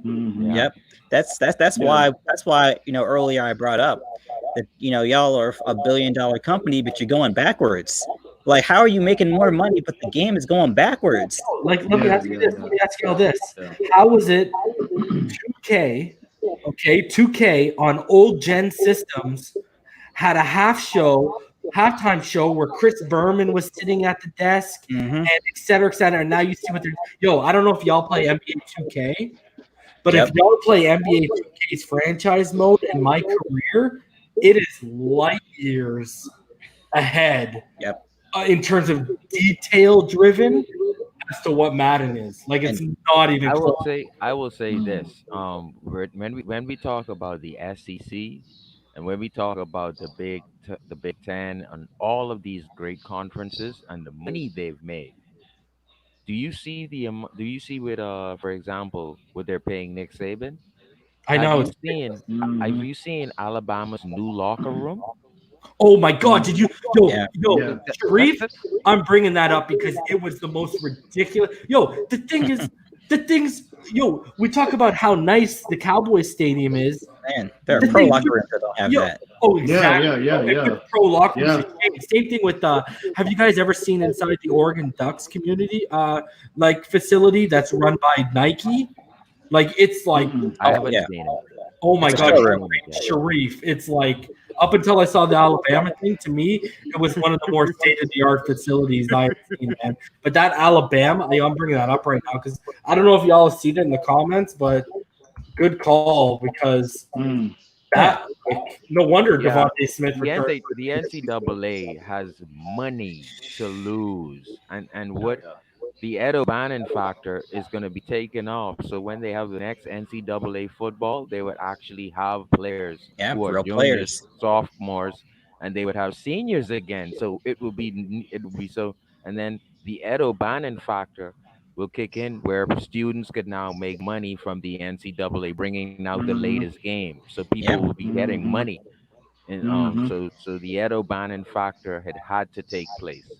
I mean, at a certain point, it's the NCAA practices have been ridiculous. You got guys playing for LSU, playing for Alabama, playing for Florida, Oregon, teams making, in some cases, hundreds of millions of dollars, and you got kids out here eating ramen noodles. You got kids out here got no money in their pocket. They making y'all millions of dollars. You got kids can't even afford a meal. And here's the factor in NCAA. If I'm a successful student and I become an alumni, let's say I get $500,000 in my successful career, or let's say I become a millionaire. Now I'm dumping money into the program. And this is where you have what they call they call them the board of the university, or they call them the I forgot what they call them, but it's basically a name that they give big people inside the university, or who are alumni. Boosters. Thank you, EM. And so these guys, with their careers and how they left the school and how they're alumni now, these boosters are not only paying under the table good players who come to the university. They're taking care of the families. They're taking care of everything. And but now it could be marketed legally, and this is That's where what the I was betting. going to say. This is where the betting in Vegas, and you have to be very careful, because you can, can be some things, we don't want that Tim Donaghy thing again. Listen to Michael Francese, Michael Francis. Yeah. But yeah, that's what I was going to say, because at the end of the day, I can't say every program in the NCAA, but the major programs are Alabama's, Clemson's, Oregon. They're paying these players. They're just not doing it legally. They're getting some form of compensation. But now, it's it's going to be legalized, and kids just don't have to worry. They don't have to lie anymore. You know what I mean? Because like Charles Barkley said, he was getting paid since the day he left high school. He was getting paid from Auburn. So they these players, again, it's just legal now, and they need to establish some kind of, number one, compensation as well, and they need to establish some kind of payment. Well, I'll give you right now. Who gets what? I'll give you right now, because I saw this a couple of days ago. It's funny this is coming up, and I actually saved the image. So I got the top 10 highest paid coaches in college football right now. So Dabo Swinney makes about $9.3 million. Nick Saban makes 9.1. This one surprised me. I guess they must have renegotiated it, and I didn't hear about it. Ed Orgeron from LSU makes 8.7 now. Wow. University of Kentucky, so not even a prominent program. John Calipari, 8.1 million. He's number 4. He makes more than Jim Harbaugh, who's number 5. He makes 8 flat. Jimbo at Texas A&M, who's been around the block, 7.5. Yeah. Sorry, these are in college sports. Yeah. Because I was going to say, Kentucky is a prominent basketball program. Yeah, but not a prominent football program. Yeah. Right. And then you got Coach K at number 7, 7.2 million. So Jimbo Fisher makes more than Coach K, who's been around for how long, EM? Yeah. And how many Final Fours has Coach K gone? I agree. You know what I mean? It's crazy. Insane. But Jimbo Fisher, he's coming off that, when he came from Florida State, and I believe he was coming off that national championship with Jameis that year. So famous Jameis. So when he left there, he was riding that whole, that momentum of him coming off. Texas A&M wants some of that money back. Yeah, definitely. Yeah, but go ahead, Sharif. I wanted to touch on I know you guys are some of the best at breaking down um, this kind of subject. I'm looking at no preseason games, and I'm hearing that the roster will go from 90 to 80 in a couple of weeks. There would be 8 padded practices. Now, that being said, I know you guys are working on your I guess your battle with each position, and Mhm. so I guess we got to start looking at position battles, eh? Because they're not gonna be 2 guys, 3 guys out of the door. They're gonna be like wholesale cut Well, soon. there's only 7, right? Because they're going to be carrying 80, and we're only at 87. 87, yeah. Yeah, it's So going to we're be only hard without direct access. Hold on a second. Let me look. I at can this. name I can I'll name name 7 you guys 7 right now. I'll tell you 7 right now. Hey, who's number one? Who's number one? Josh Rosen. Josh Rosen would be number 1. I was going to say I don't have to cut. You got to put up the bus. I don't got to cut. Oh yeah. Oh yeah. Because you already know who I got a seat warm for on that Greyhounds. You already know. Hey, Benedict, you better not say my boy. Man Collins. Man Yeah. Collins. Okay, here you go. Here you go. Right now. Here you go. Right off the top. Ricardo Lewis, peace. Yep. Isaiah Ford, sorry, brother. I appreciate it. Mm-hmm. Bryce Stirk, Maybe practice squad. Chris Myrick, and bye.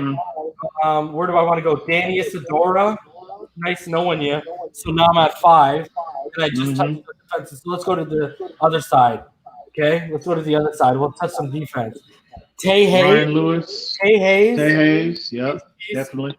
Ken Webster. Peace. Yep. Nate Brooks. Peace. Yep. Ryan Lewis. Peace. Yep. What am I? I'm at 9. I need one more. Calvin Munson. Peace. Yeah, definitely. That's 10 right there. And I left 3. I've left room for 3 possible free agents if other people cut someone we like. Now, I would say for Webster, from week I think from weeks 15 on to 17, he had 2 weeks. a bunch of broke passes. He surprised me, and I think he was one of those guys that got ready. Brother, he had a 47.3 coverage grade, my friend. Yeah, he did. Yeah, he was horrible. And remember that Jets game? Oh my God, that put a sour taste in my mouth. That He actually didn't. get rid of. The Jets game was the last game. He got benched after the Jets game. Okay. He was absolutely horrible in that game. Yeah. Oh, he was horrible in that game. We've made significant investment to the secondary, Oh, definitely. particularly at the cornerback position. I don't think Definitely. with the numbers, but especially what if Corday Trankersley is healthy? Yep. So who would y'all be I agree. in terms of the secondary? With those, who do you think would be our top 6 guys? I mean, I think you got the obvious. You know, you got Byron and X. You got Needham. I think that's a lock. You got Noah, who just signed his contract. In terms of physicality, in terms of tools, Tankersley could be a name on there, but that's really where you want training camp to decide the last 2 guys. And I think Jamal Perry. I think Jamal Perry is probably the last guy. Oh, definitely. Okay. I agree. Okay, that's really where you want. That's really where the I think just 6. We just named 6. You named 5. Yeah, and I threw the 6th guy on there. My 6th guy was just anybody. It could be anybody, you know. And they normally we normally carry. I think we carried what 7 last year. Corners. Yeah, corners. Didn't we carry like 6 or 7? It's hard to tell because the roster was was. That is true. In a state of flux week to week. That is true. It's all about it's about the you look at the interior. You got Benito. I mean, what do you they move Avery Moss around? So Avery Moss will be gone. Yeah. Trust me on that. I'm going through. You got Benito, you got Avery Moss, you got Jonathan Ledbetter, you got Strobridge, you got Seiler who can play there, you got Raekwon who can play there, you got Christian who can play there, you got Devon who can play there, and you got Ray Lima who can play there. So you got to probably cut from that interior as well for sure. Oh, definitely. I think Ledbetter has a lot of work to do to make this team. Yes, he proved last preseason. He was a monster last preseason. He got hurt. But he got hurt, yeah. Yeah. I want to see. I agree. Yeah, I don't see Ray Lima. I don't see Lima. He's pressed. And I don't see Avery Moss making the team. I think Lima goes to the practice squad. But I think Avery Moss is flat out. He got run over. I watched him. He was definitely. He was setting the edge, but he was getting run over a lot as well. Yeah, and we know this coaching staff is going to give these young guys, the core of the future. They're going to give them opportunity to show what they can do. I don't think they're going to necessarily run back Avery Moss. We know who he's going to give us. Y'all are going to think I'm crazy. And what's good, Mr. Ballgame? Maybe he can put it on ball game. But I actually don't know if I would cut a safety. What's good, ball game? Because we only got Parker, Colbert, Frazier, Brandon Jones, McCain, and Fedulum. I don't know if I would. And Parker, for limited snaps, Parker actually showed up last year. Yeah, I don't know if I would cut one of those 6 safeties, man. I think I would keep them all. Well, Fedulum is essentially a special teams player. Yeah, we're talking about the 80, right? Mm-hmm. Yeah. Yeah, exactly. Yeah.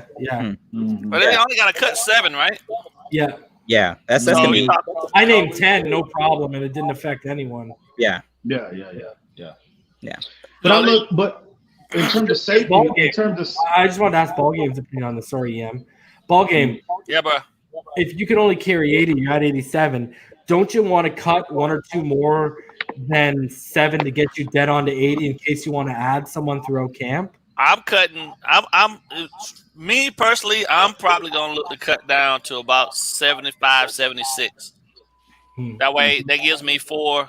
It gives me 4 spots that I know without a shadow of a doubt somebody got to make that hard decision out of these other 31 teams, and I'm gonna be able to grab somebody to be able to come in and possibly push the group. One of my groups that I'm, saying not necessarily 100% on, and then at the same time. Maybe I just find a gem, you know what I mean? Because, another man's trash is another man's treasure, especially in football. Some kids just don't fit with certain organizations. So I want to be down as far as I can be down to be the best 80 that I believe possibly can help this organization and then cut down from there, So, yeah, I'm going down to maybe 75, 76, not just trying to get to 80. So 11 people going to get chopped as far as I'm concerned. Yep. I think especially when you look at our organization from, we've already established the ability to be gem finders, particularly at the, Chris Greer, but also, Brian Flores has a deep career as a scout as well. So I'm looking forward to it. I mean, it seems like, you're never going to hit on all these UDFAs, you're never going to hit on all these back of the roster guys, but we have demonstrated that we can find guys that can make significant contributions to the team through this process. And you know what the thing is too, and me and EM have talked about this privately. When you look at not only how they performed in camp, Preston Williams and Nick Needham should have been drafted last year. When I look at Benito Jones, he should have been drafted this year. I agree. Merritt, if that stuff didn't go down and he would have stayed at Oregon and Justin Herbert was throwing him footballs, he probably would have been a 2nd or 3rd round pick at least. Beaver had 50 tackles for loss. When I found that stat, dude, that took me back. 50 tackles for loss. He's a productive player, man. Yeah, I think very productive. The knock that's been on Weaver is just his body, right? He has like an awkward body shape kind of. Right.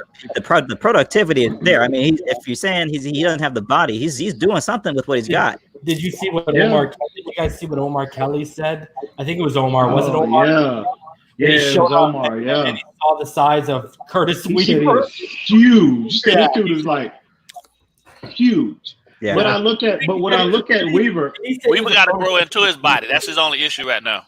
Yeah. But see, I look at Weaver, and I've said this on some streams back that I remember when Derek Barnett from Tennessee came out.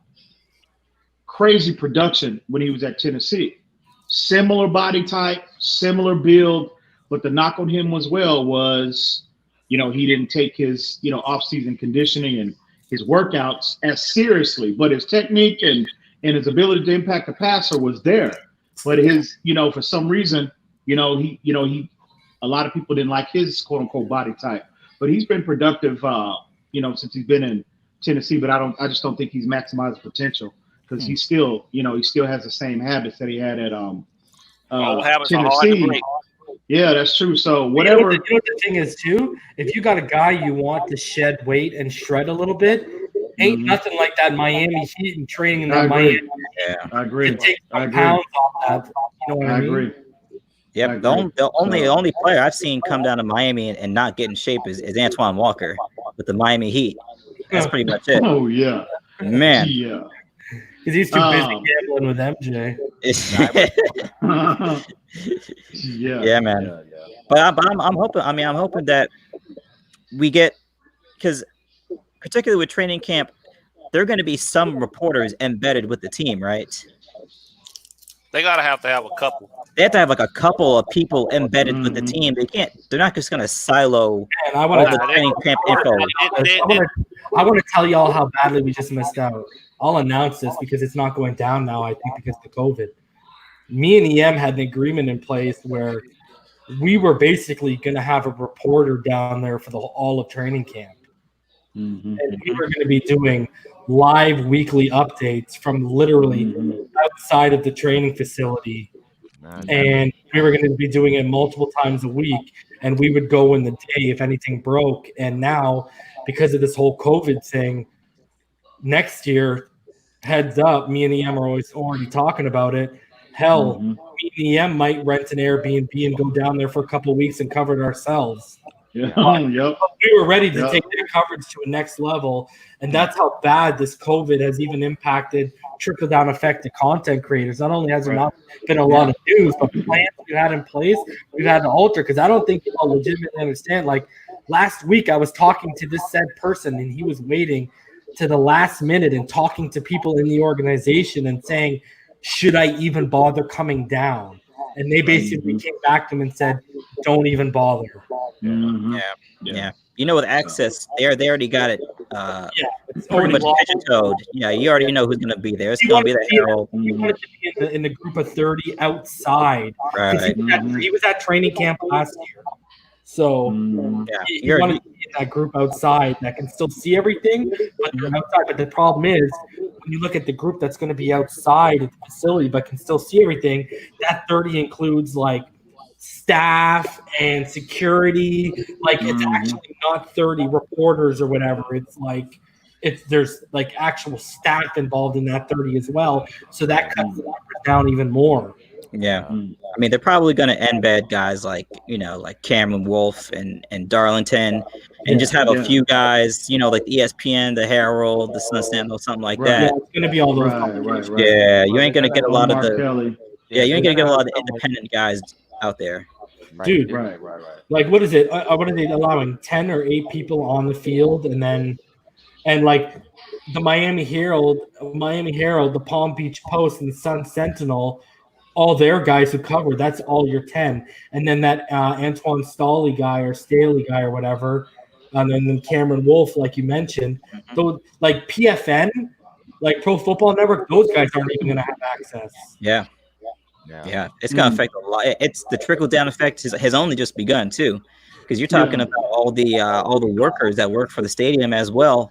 They might have been looking forward to getting back to work, and if there ain't no fans, there ain't no jobs for them either. Right. Yeah, exactly.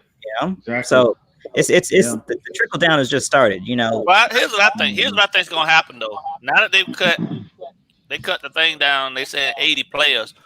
With no preseason, essentially what's going to happen is the first 4 weeks of the regular season are going to be our preseason. Yeah. And and then essentially then at that point, probably the trade deadline will probably get pushed back 2 weeks to like week 10 as opposed to it being week 8. And then so what we've become accustomed to probably won't be the same going forward in unless we can get back to the normalcy of things after this COVID thing's figured out. But I do believe that 80 will be what they start with. First 4 weeks will be the preseason weeks, and then teams have to figure it out from there, especially considering now they add another playoff spot. So, I forgot about that. Yeah. Do you guys foresee more injuries than normal, COVID aside? Yes, I see more injuries. That's a possibility. Yeah. With 8 padded practices, I see more injuries next week. That's why they need to prolong that process before they get out and start hitting, man. They need to get their conditioning. That needs to be at peak, optimal levels before they start engaging. Because if they don't, go ahead, Sheree. I'm sorry. I also heard that teams are told not to absolutely stop selling tickets, meaning like the Rams have already told their fans we're not going to sell week 1 tickets, but that can change due to the rate of this thing going around on people. And so if that changes in the next month or two, then we can have maybe 6 games be sold to fans, hoping for the best. But if this thing stares on for more than a month, then home games won't be, you won't look forward to any home games because there won't be any fans. Because the climate's always changing. Because I read today, aren't the Russians pushing through a vaccine right now? I know it's the Ruskies. The Russians are, as well as the Japan too. Okay, ball game. You kind of. I won't say you're entrenched in the intelligence community, but you know a bit of the intelligence community. If you had to put a guesstimate down, when do you think a realistic time frame for a vaccine would be? Truthfully, mid-September. Whoa. But the problem is they're doing trials now. A lot of countries are doing trials right now. We actually have our own in place and going also. But unfortunately, no one wants to share information at this point. And everyone's pointing the finger at China as being the reason for all of this. And so everybody's kind of hush.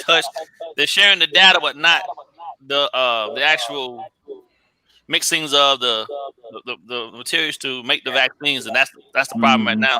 Intellectual property, Is there any truth to this? I was talking to my brother yesterday, and he believes this whole thing was set out to kind of hurt the economy. Whatever, won't get into that. Well, but they did. Is there truth to it? From what he understood from like satellite images, that this has been actually going on since August, September. They just didn't tell anyone. Is that true? China's been dealing with this in August, September. That's why they call him the commander. Yeah. So it's almost a year for them, basically, right? Have they flatlined in terms of? I haven't checked their rates. Have they flatlined in terms of new cases per day? Like, are they on the downturn right now? Who you talk about? China? Yeah. Oh, you don't hear nothing from China. China on the blackout, bro. They gotta have, if they created it, for a reason. They have restricted. Here's the key thing to remember about this whole process, right?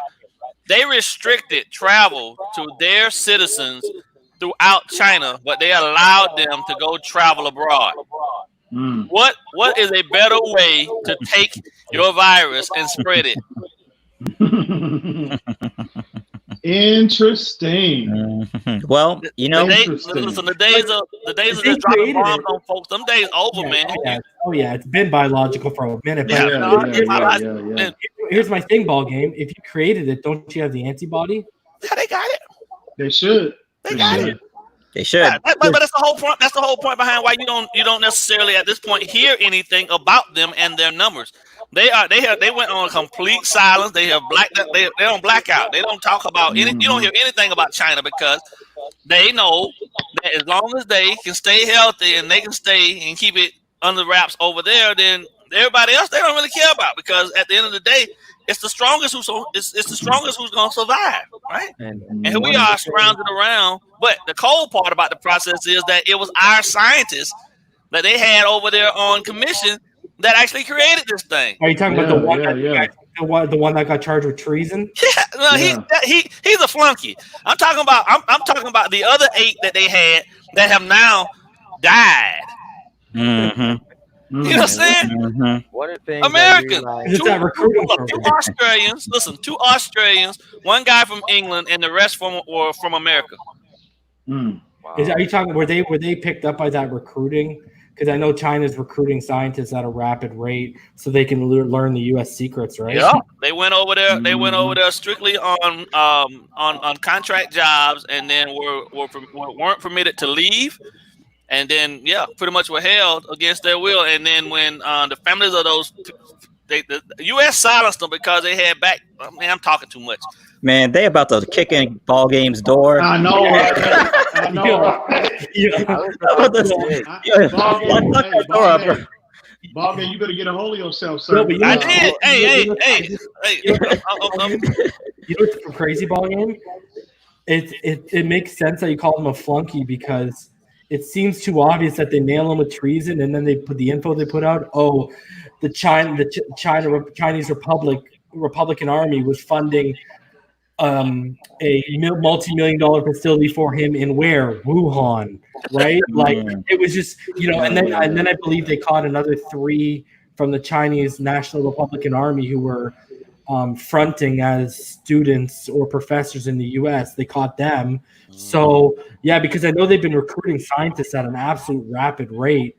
I guess my question to you though is, were they targeting the economy because of Trump, or were they targeting the economy because it's time for a war to be? No, they target the economy first because in order for a complete and dominant takeover to happen, you have to cripple your enemy at his biggest strength. And we set ourselves up for a lot of this in regards to how we did a lot of trading and things of that nature, buy all their goods, give them our gold, stuff like that.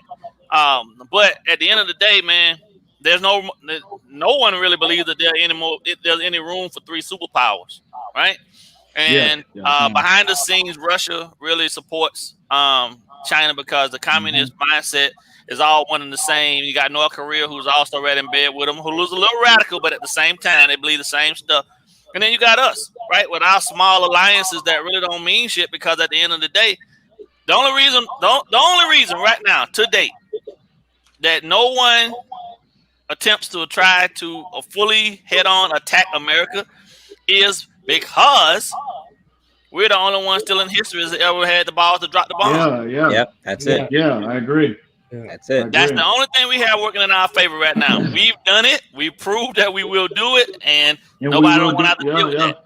And you got a guy other ways. And you got a guy who's more ready than Obama and Bush to hit the button, and that's crazy considering Obama. It's not even him though. It's the guys behind him. There are people. It's the people in his cabinet that really and truthfully are willing to, if need be, they don't give a damn, man. They opening the silos and they let them go because they will be the first. Because they'll be the first ones in the bunkers to survive all this foolishness. You know what I mean? If it come down to it, those guys are prepared to wipe the slate clean and then rebuild from whatever happens. You feel me? Yeah, man. I've seen reports that actually Trump and the prime minister or whatever, president or whatever you want to call it, China, they're the ones that are opposed to all-out conflict between China and America directly.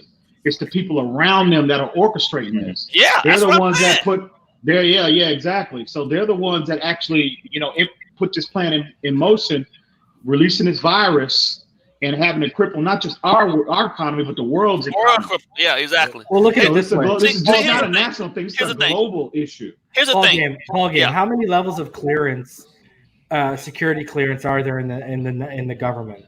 A guesstimate. You don't give an exact number, but guesstimate. 7-ish. Oh, okay. And what level of clearance does the president have? 5-ish. There you go. That's all you need to know. That's That's all you I have 4. Yeah. Oh, look at you, Vice President ballgame over here. But here's the thing, though, right? Here's the thing. So China being in their infinite wisdom, realize, right, that their true strength is in numbers of their people, right? Mm-hmm.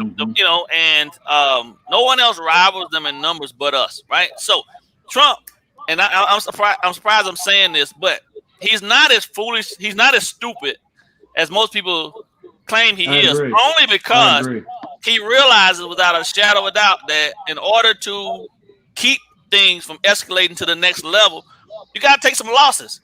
whether it be through this whole process we're doing now. But the thing is that it's orchestrated in such a way that we're not the only ones facing it. Right. Everyone's facing it. So when you get the world behind in dealing with the same type of issue, it takes your mind off of your personal issues for a while, right? Just long enough for you to come up and devise some type of plan to be able to work out your differences behind the scene. And I believe that's what they're actually trying to do, because when he dropped those sanctions on China, that's when everything kind of ramped itself up. And only that whole process was really that whole process really came about only because he wasn't going to be bullied. And in business, you know, that's all he is, really. He's not a president. He's a businessman. But in business, you can't fold at the negotiation tables. Otherwise, you're deemed to be weak and you lose. So no matter what you come back with, counter offer, any of that stuff, you're in a weak position. And he just refuses, because of his business acumen, he refuses to negotiate the power of the United States, which we still have as being one of the top three, right? One of the world superpowers. He refuses to negotiate that power away, and I don't blame him for that, because if he does that, I don't either. And we screwed. We are screwed royally. I agree. I remember. And I will say that's the one thing I credit him for. And I was just going to say that. No concession, man. I have no political affiliation with either party.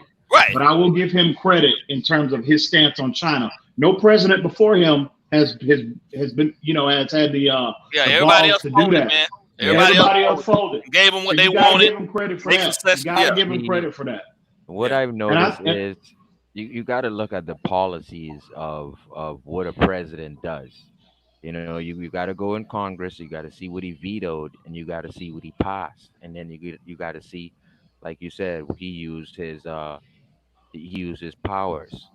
And I'm gonna tell you, Trump may be whatever he is, but I'm gonna tell you, Trump is doing way much better than any president in the last 20 years. I'm telling you that right now. Yeah. And I know I'm gonna tell you when it started. I don't know if that's safe to say. I don't know if that's safe to say publicly, Sharif. You better be glad you're in the Bahamas. You better be glad you're over there in the Bahamas. You see when he mentioned that in Detroit, Michigan, where the car factories are in the United States. I never been to Detroit, Michigan, but if he's telling y'all that, hey, we actually make cars and design engines here, and all the businesses are going abroad, then he's fighting for that. Then you got to have some pride in something. Yeah. Because the factories need to stay in the United States. I agree. On that merit alone, I give Trump credit. I think and see again, a reason I talked about this, I think me and Ballgame would kind of talk about this privately as well. Again, number one, I want to be very clear. I have no political affiliation with either party. But when he first got elected, and I can't even believe I'm even saying going public with this, but you know what? I don't give a damn. Leading up to the election in 2016, it's always, I think, the mainstream media tries to play the race card in any election. And that's just been the history of the United States.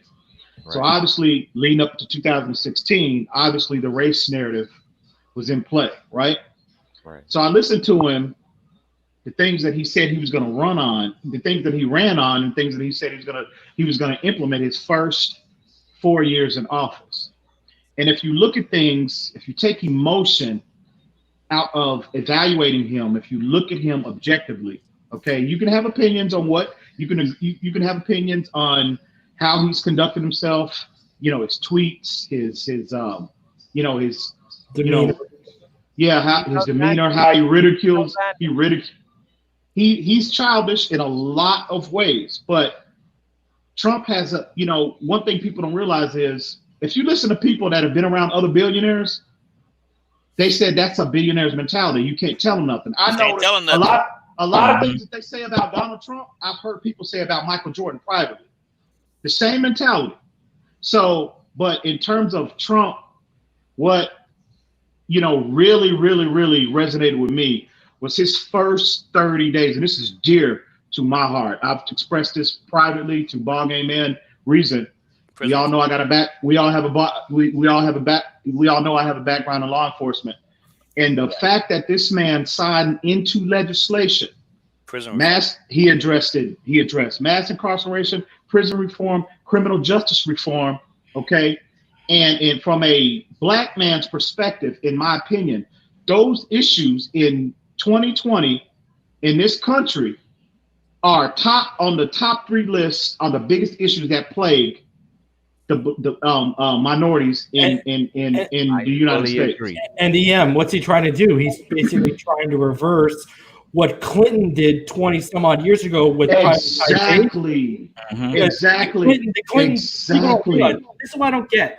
Here's the thing: like, we're hearing Biden might run with Hillary as VP. Yo, there's no way that's happening. Stay away from him. I don't know. There's no way that's happening. That's what the rumor is right now. No, there's no rumor that's happening. Yo, no, there's not. Right now, bro. No, there is not. There's no way that's happening. I don't know. Calm down, Reason. Calm down. Reason. Yo, and you gotta keep that chick. No. When you talk about Hillary Clinton, when you talk about the Clintons, that should frighten. Calm down, Reason. You go back to EM, where EM comes from Arkansas. I'm sure EM can tell you all about Mina International Airport and them running Iran-Contra drugs and guns out of Arkansas when he was just the governor. Listen here. Did when he got to the White House, and what did they do? The first things they did was they privatized the jail system. Yeah, it even went down to hip hop. That's why hip hop got more violent during the 90s, was because it was involved in the privatization of the jail system, and were the front runners because they were making tons of money off the privatization and the arrests of African Americans all over their country, bro. Under his 8 years, Bill Clinton's 8 years as president of the United States, during that 8-year time frame, more minorities, in particular blacks, were locked up and incarcerated under his 8 years than any other president. And Obama. Yeah, and another thing people don't talk about, because when I talked about Obama earlier, like when I talked about Trump being, he's got the hot head where he'll hit the button. And that's coming off Obama, who just passed that when he was in office. He passed that drone strike legislation, and the guy got over 2,000 drone strikes to his name while he was in office. And the man was out there. So he was out there. He wasn't just taking out terrorist guys. He was legitimately out there taking out the children of terrorists because he got them coming back on him. And he was awarded a Nobel Peace Prize. Yeah, and he was doing it in Yemen. He wasn't even doing it in places people hear about, like Afghanistan and stuff. He was drone strikes in Yemen, man. And no one talks about it. I think at the end of the day, in this country, you're muted, ball game. Can't hear you, ball game. Oh, they were way more than were reported, bro. Trust me. You don't want to know. Oh yeah, definitely. Nobody wants to really know what's happening. People would go insane if they actually knew what was going on behind. Definitely. I was back in Afghanistan mid-February. Right, we walking through streets, kids coming up to us. You ain't supposed to be able to hear them, but they done got so comfortable with drones flying over at this point. They can hear them coming, bro, and the kids ducking and running. Mm-hmm. What did I tell you?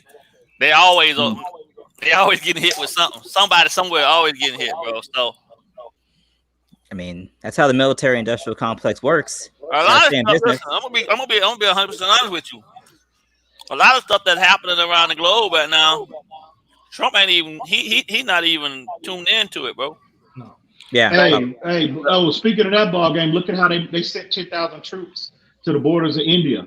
Mm-hmm. China is ramping up issues with India, and we actually relocated 10,000 of our troops that were stationed in the Middle East to India. Yep. So it's a lot of things. It's a lot of military activity, like they said.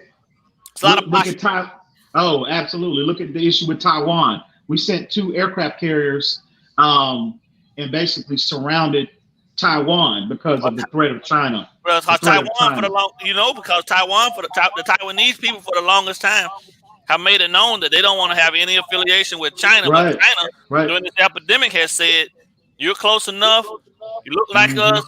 We broke y'all off and allowed y'all to leave, but now you're gonna come back under us. And Taiwan is like, no. That's not how that's gonna play. So you see what China's trying to. You see what not even what they're trying to do. You see what China did to Hong Kong.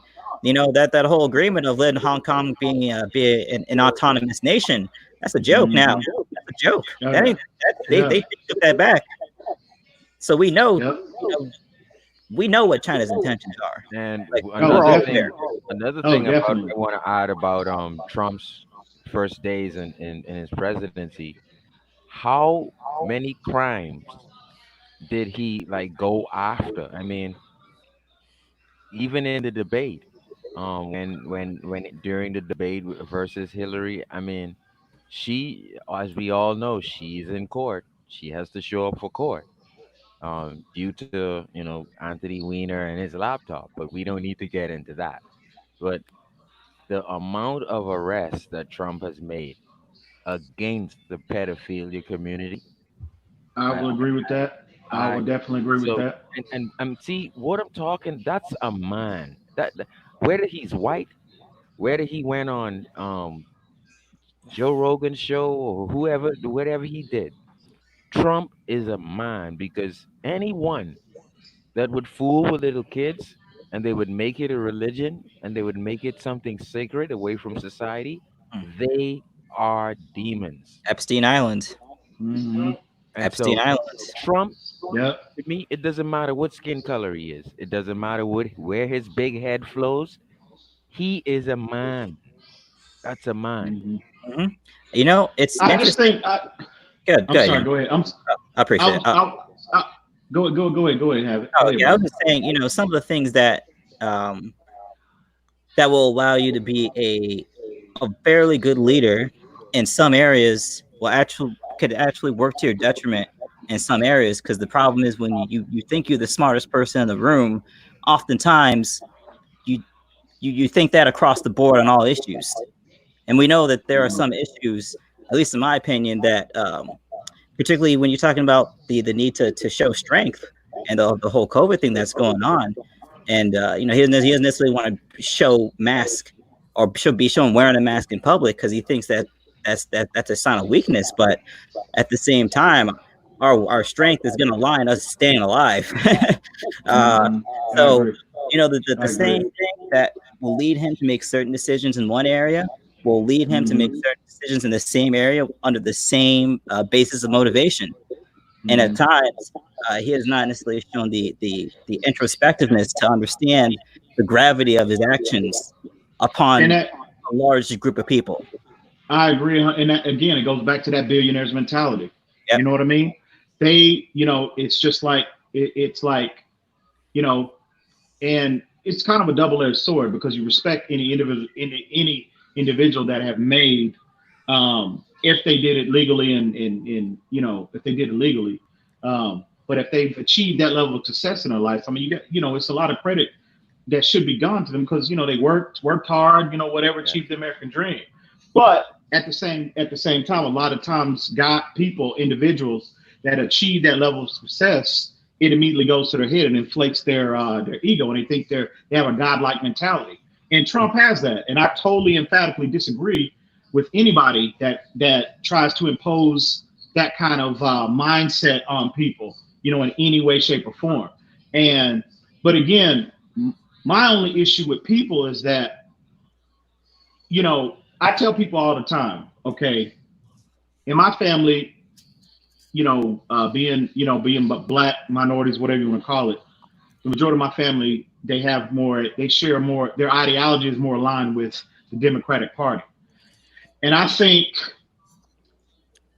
probably 80% of that is because of what they've been taught, since they were, because I know in my family, we were taught, well, we need to align ourselves with the Democratic Party because of, they think what's been projected to the world is that the Democratic Party is more aligned with issues that positively affect minorities, which I think as I've gotten older and I've been able to conduct my own research and, and been around politicians, that's like one of the biggest lies ever, one of the biggest lemons ever sold to the American people.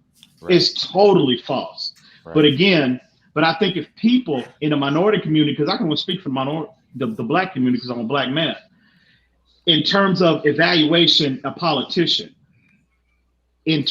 specifically Trump, if they would take emotion out of the situation and you evaluate him objectively and you go through the legislation, you research and educate yourself on things that he has put in place, that he's fighting against, that he's trying to take away, that have been put in place by the previous administration, I think they would have a different outlook in terms of their evaluation. And a lot of times, unfortunately, in the minority community, they look through the lens when they're evaluating politicians. They always, for the most part, they look through the lens of race. And I think that's so unfortunate. You're right, man. All thing people really got to do, bro, is do the research and figure out who founded the Democratic Party. I was just exactly. And then they truly understand that no person of color, no person in their right mind of color would be a Democrat. Exactly. Founded off the very same principles that enslaved us for 400 and some plus years, and then it was the same people that founded it were their forefathers were the ones that had us in slavery. You feel me? Yep. So yeah. And if you running around if you look at calling yourself a Democrat, you are asleep at the wheel. And ball game, Sharif, if you look at the policies that the Democratic, that falls under that Democratic umbrella, one of the main things that plague the black community that they support, in terms of because if you look at the statistics, the black man in America is evaporating at an alarming rate. Oh yeah, now, there's many things that contribute to that. Is obviously it's the unfortunate engagement with law enforcement that contributes to it. Black on black crime contributes to it. Mass incarceration contributes to it. Yeah. But the black man in America is evaporating at an alarming rate, and that to me is the story that has been consistently swept underneath the rug and nobody wants to address. How do you eliminate a race of people? EM. The primary way to eliminate a race of people. How do you do it? I can give you 4 ways. You know what I think? What? You eliminate the institution of family. That's what I think. You eliminate. You take away, first off, that's one of them, but you take away their ability to reproduce. Exactly. You have to the abortion clinics have been targeting. Exactly. Bro. Abortions in a black community is the largest in the entire world. Let that sink in for a minute. In the world, bro. Not even just abortions, bro. It's 4 of them, Ian. C-sections. Oh, absolutely. It's women dying at an alarming rate for unnecessary. Absolutely. So they get $28,000. The doctors get $28,000 more for performing that procedure. Well, do you guys know that they get an actual Nobel Peace Prize for doctors who sell the most pharmaceuticals? Yeah. They actually get. So on that note, when you talk about the 4 things that kill black men more than black on black crime and more than police brutality, ADHD. You talk about the pills that they give women, contraceptives, birth control. You talk about the abortion. You talk about the fact that she has 2, 3, and then they tell her to tie off her ovaries, and the fact that they're sterile from Bill Gates. Oh, we can have a whole show on that. But when his father goes back to his father, right?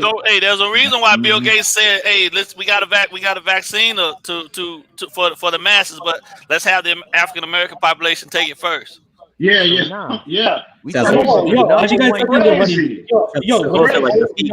polio vaccine. I ain't taking shit.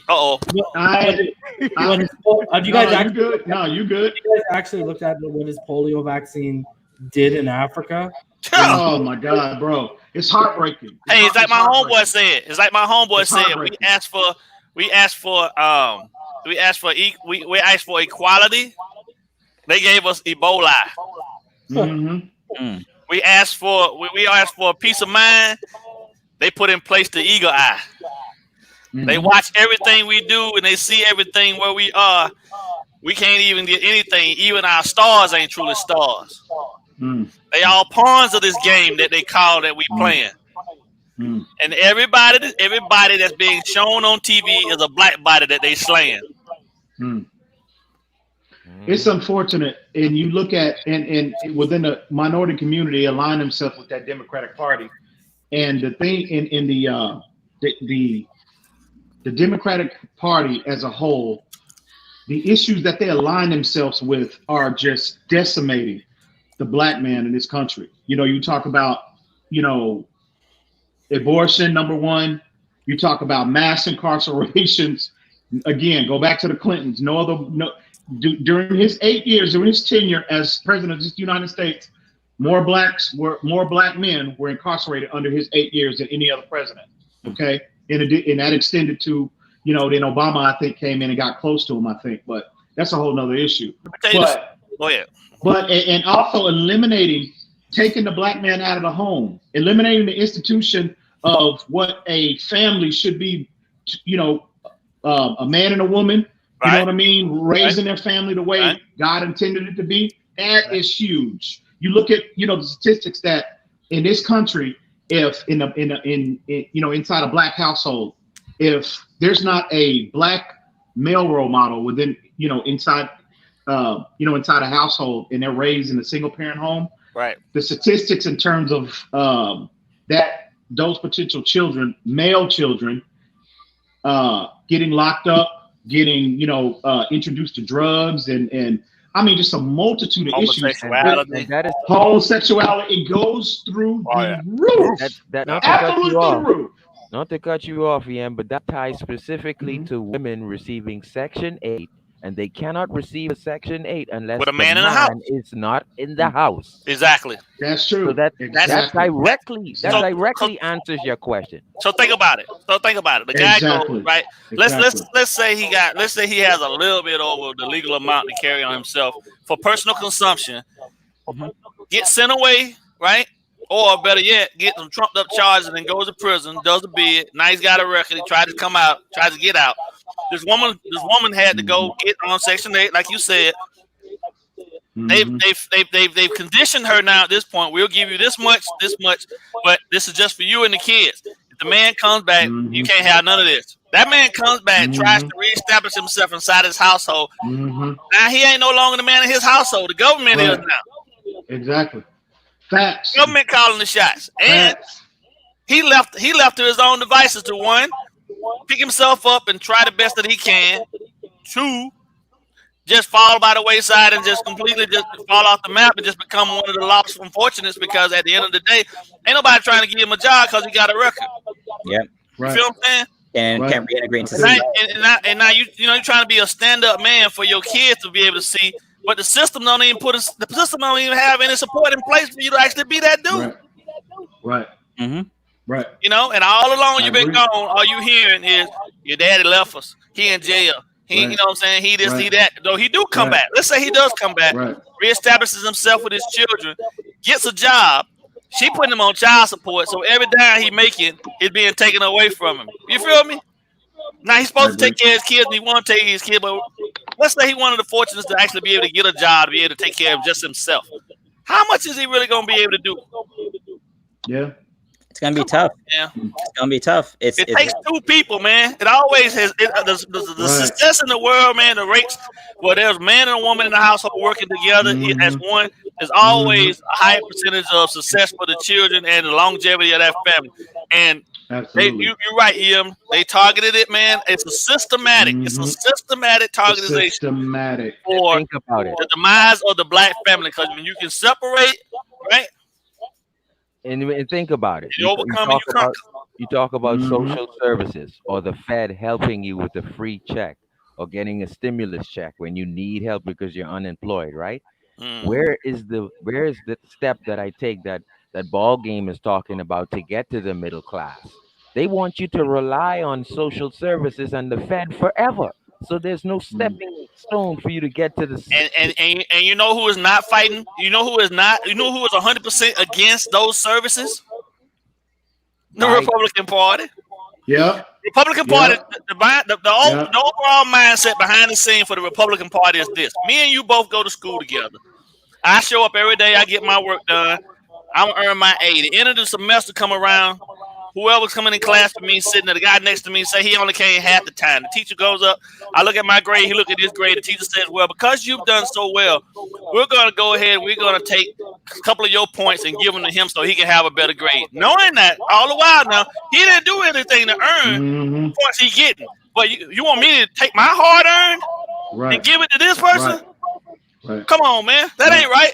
That's the Republican mindset. Everybody...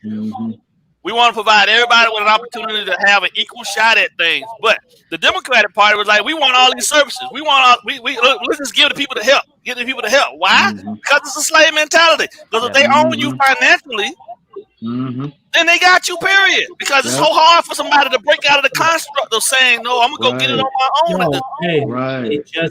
You know what? The chains just turned into mortgages and loans. That's it. Yeah, exactly. They just shifted the chains. That's all. And you know the cold part is people don't even see the shift though. They stop printing coins. They reducing the amount of paper money that they're actually distributing. It's going to go electronic, cryptocurrency, baby, and only the privileged really have the inside on it. They're not telling that to anybody else. And you know what? You got to think about this too, guys. We all grew up in a time where if you went and mowed a lawn or you went and did a paper route, you got cash handed to you. Yeah. Now, if they go to a cashless society, you know, all these cash jobs where people do when they're hard for money and they don't want to get taxed. So they say, hey, I'll do it for $200 cash. Now they can track all that garbage. Right. Yeah. So now, now you can't, I don't know. I know some of you are in states where it doesn't snow, but when it snows heavily out where I am, kids will come and knock on the door and be like, "Hey, can I shovel your driveway for $5 or $10?" Now you got to shoot him. Now you got to shoot him Venmo. You know what I mean? Which is crack. Yeah. It's cold-blooded, man. It's a cold, vicious cycle, and for the long time. I mean, you know you're gonna see ball game. Havoc gonna be walking down the streets in New York. There's going to be hookers on one corner with ATM machines, portable ones. And then on the other side, there's going to be your crack dealers, and they're going to be pulling up their phones, and they're going to be taking Visa. Barcodes. Yeah. The game is real slippery, but I would say also at the end of the day, the type of society people need. I don't think either party is offering us a clear roadmap of where to go. It's one thing to kill one party or kill another party. Neither of them have the answers, and that's by design. And the maintenance of a two-party system where neither party has given you the answers or necessarily giving you the complete picture or giving you what you need, as opposed to getting you revved up and telling you what you want to hear, while there's a whole bunch of stuff going on underneath the rug you don't know about. The whole system needs a top to bottom relook, I would say, because if you're at a point where no one's giving, if you clearly know what the problems are, both sides aren't giving you adequate answers. Right. At a certain point, you're gonna have to look at the system that is bringing you these answers. It's not working. I agree. So, it's one thing to say, this party ain't doing this, this party ain't doing that, they ain't doing this, they ain't doing that. Ain't none of them doing enough. That's the bottom line. But you know what, Havoc in America, that's by design, that's strategic, and it's to keep everybody divided. Period. All right. Let's be honest. What it really designed is to keep people of color in their place. Of course. Come on now. Let's be honest. At the end of the day, that's what it is, man. There's tiers, and that top 1%, the elite of the elite. There's nowhere in the world, or I even put it this way, nowhere in hell the prison warden want the prisoners running the show. Yeah. I mean, that's what it comes down to. Nobody they don't want to share any of that power.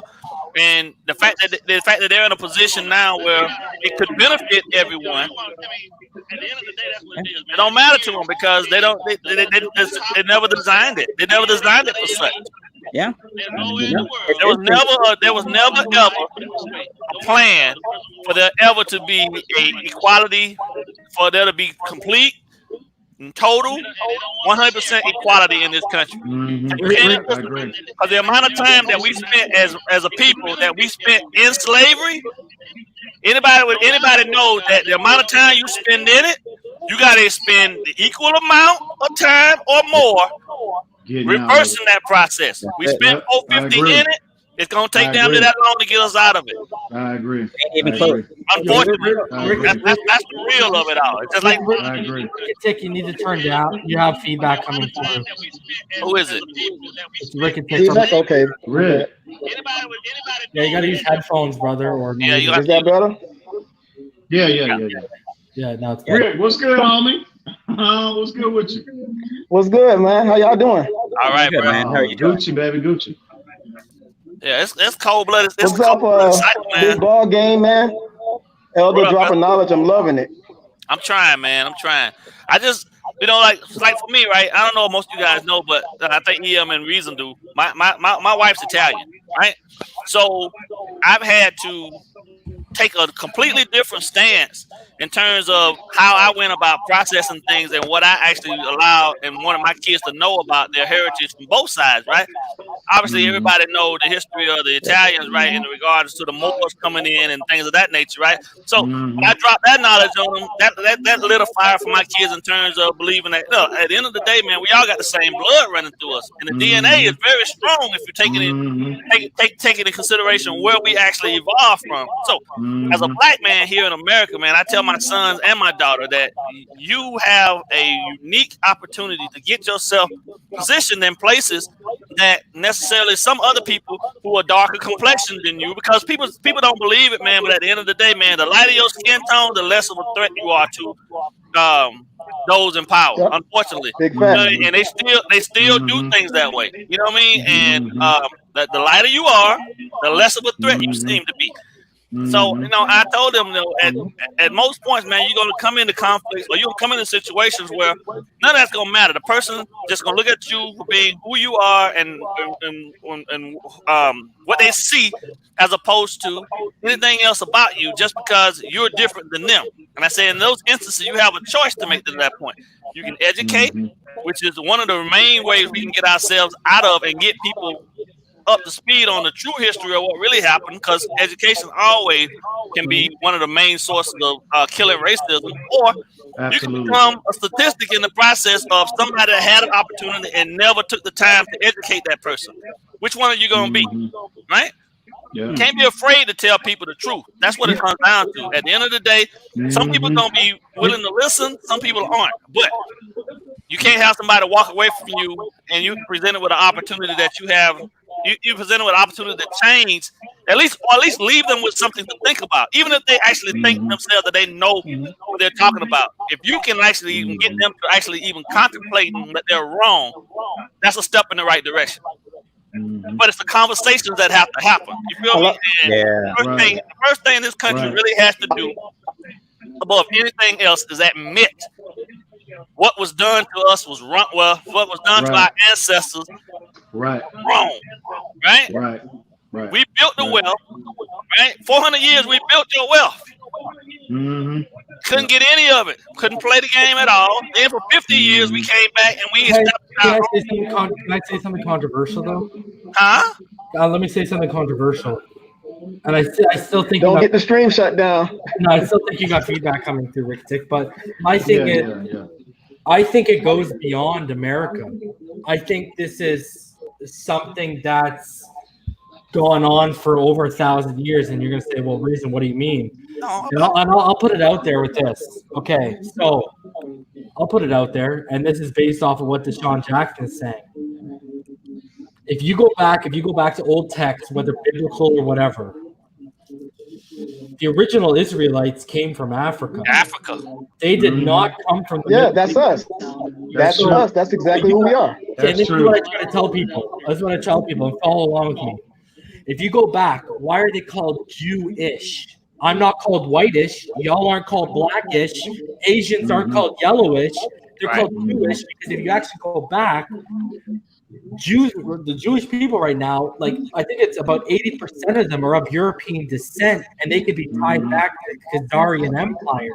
And the Khazarian Empire used to basically beat Bavaria. And if you go into why did they take on Judaism, they were cut in the middle of Islam and Christianity, and kings from both sides were coming and saying, you take Christianity, this is why. Take Islam, this is why. And they basically said, we're going to take Judaism because we want to stay in the middle. We don't want to choose a side. And you can actually tie all these Jewish people. They're more European. They're not the Israelites, the Bible and the Dead Sea Scrolls, and everyone talks about, bro. And all this took place. And now you look at what Israel is basically used now to target whoever they want in the Middle East. Right. All Israel does is stir the pot. That's literally all they do in the Middle East, man. And they got Iran on edge. They had beef with Iraq. And you look at what's going on, man. This is something that goes beyond the U.S. I'm not going to get into Templar Night theories. I'm not going to get into Illuminati theories. But this is something that has been embedded in society and in our existence for much longer than the U.S. has even existed. The lies has been told. This is the history that people don't talk about. Well, what's the thing, ball game? What's the thing? History is written by the winners. Yes, exactly. The slave masters wrote history going all the way back to Egypt when they had the original Israelites. They wrote the history. Right. You know what I'm saying? Yeah. Yep. Made their atrocities not. Another thing you have to realize, reason is I'm sorry, I think I got a little bit of lag. I'm kind of behind everybody and whatnot, but let me try to get this out. Can you hear me clearly though? Yeah. Mm-hmm. Okay. When it comes to this whole thing with colorism, if you notice something else too, when the children are in their kindergarten years, when they're in preschool, you notice the blacks and the white kids, they all play together, they all over each other like puppies in a barrel. You understand what I'm saying? A lot of this also goes back to the teaching at home of the parents. Because when these kids are small and innocent, they don't know. They're just sponges.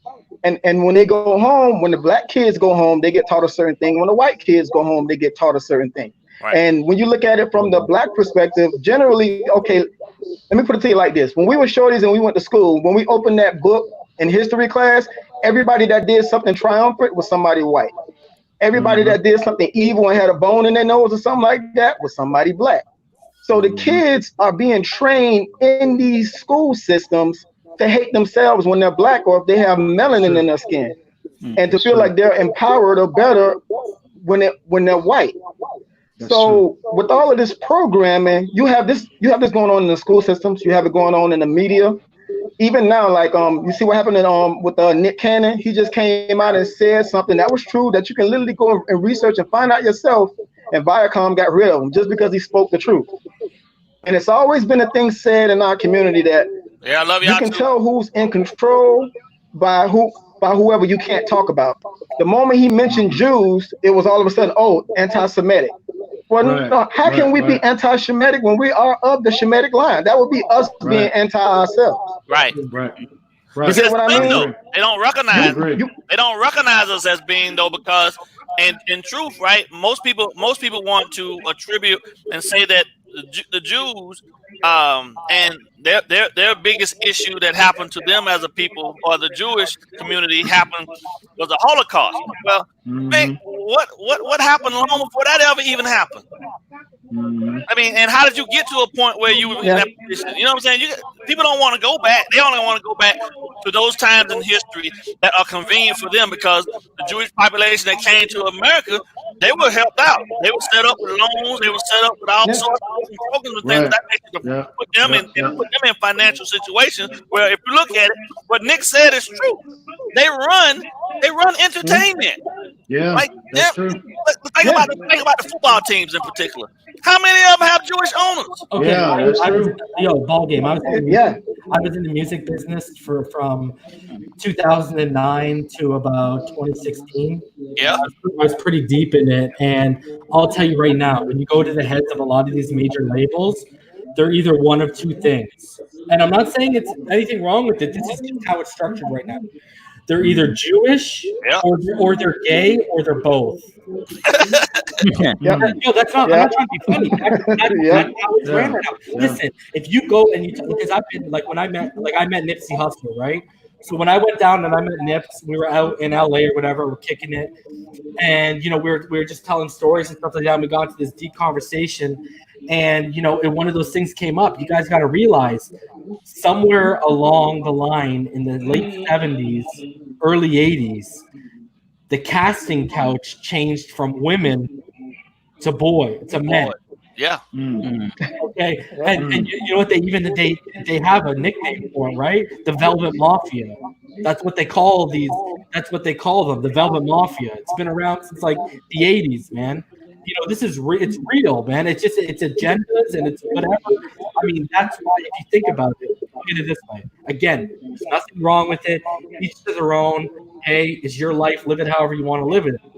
20 years ago to where we are now, you can see they massaged and they did that whole narrative into mainstream media. Yeah. Right. Obviously, there was pushback at first, but now we see anything like that on TV, whatever. It's we see look at Modern Family. I love the show Modern Family, but one of the staples of it was what a gay couple who adopted a child. Obviously, but it got to a point where they made it the norm. Where again, guys, I'm not a diehard Christian. I'm not a diehard Catholic, but if you are, that goes against what your beliefs are. Absolutely. You want to and you're choosing to ignore what they're doing to children. So absolutely. Yeah, it's a whole mental sabotage game going on. They had in Brooklyn and Harlem. They have story time for children being read by transvestite and transgenders. Yeah.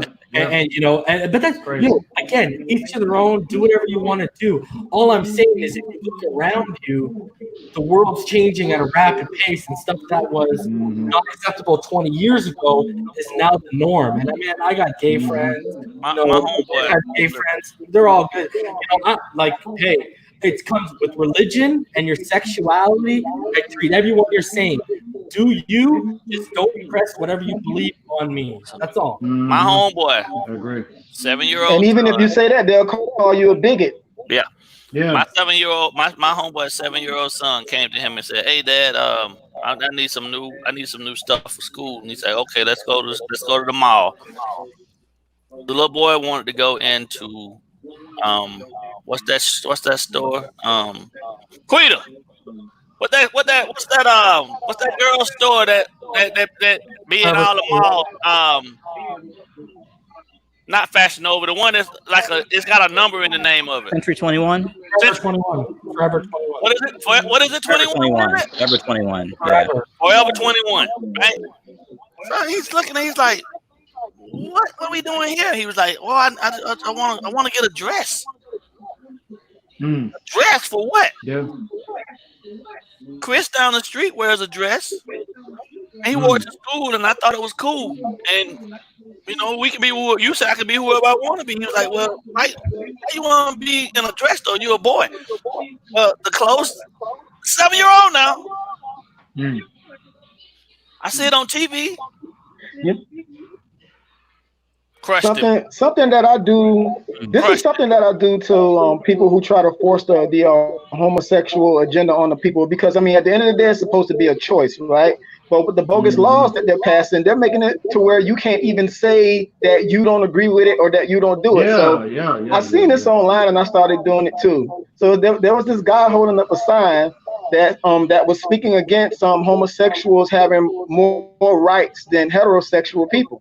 So the gay guy walks up to him and he goes, "Well, why are you holding up that sign? I never thought a black person could be a bigot."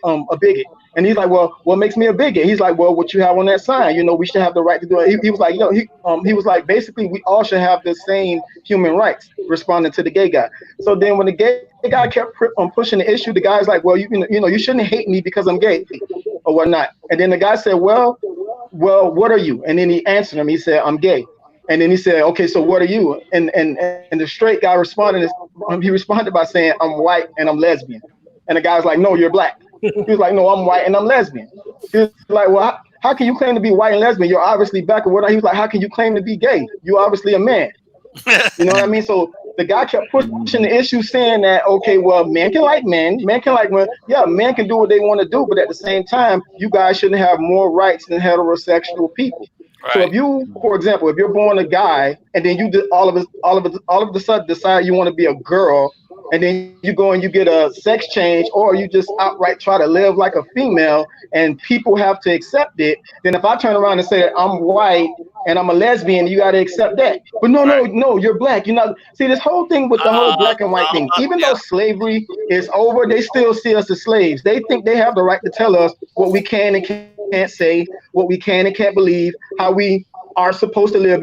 You even have guys in the chat room now saying fake news and all this other stuff. People are programmed to go against the truth. So if I just say that I am what I was born as, I'm a bigot for saying that. Meanwhile, a homosexual person who is not supposed to be doing what they're doing can just do whatever and it's all good. Let me put it to you like this before I shut up. Nature even tells you it's wrong. Do this. Let every person on the planet right now go gay. All the women only mess with the women. All the men only mess with the men. No sperm banks, no nothing. The human race will literally die off. Mm-hmm. What more evidence do you need that is wrong? Besides worrying about getting your feelings hurt because somebody stood up and said they simply don't do it. Mm-hmm. Just something to think about. Okay. Well, man. Each to their, I'll just go back and I'll just say this, man. Like, wow. All I did was put it out there for the people who claim to be overly Christian or overly Catholic, because I'm not one of them. Just like comes down to this, that Seinfeld episode. We're not gay. Not that there's anything wrong with it. You know what I mean? Like, you shouldn't even have to say all that.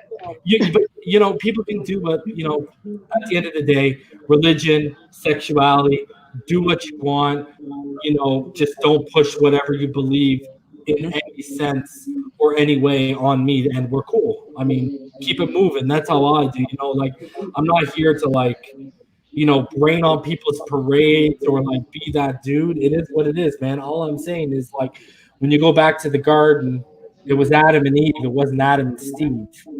And that's right. That's just, I mean, I don't know what else to say. It is what it is.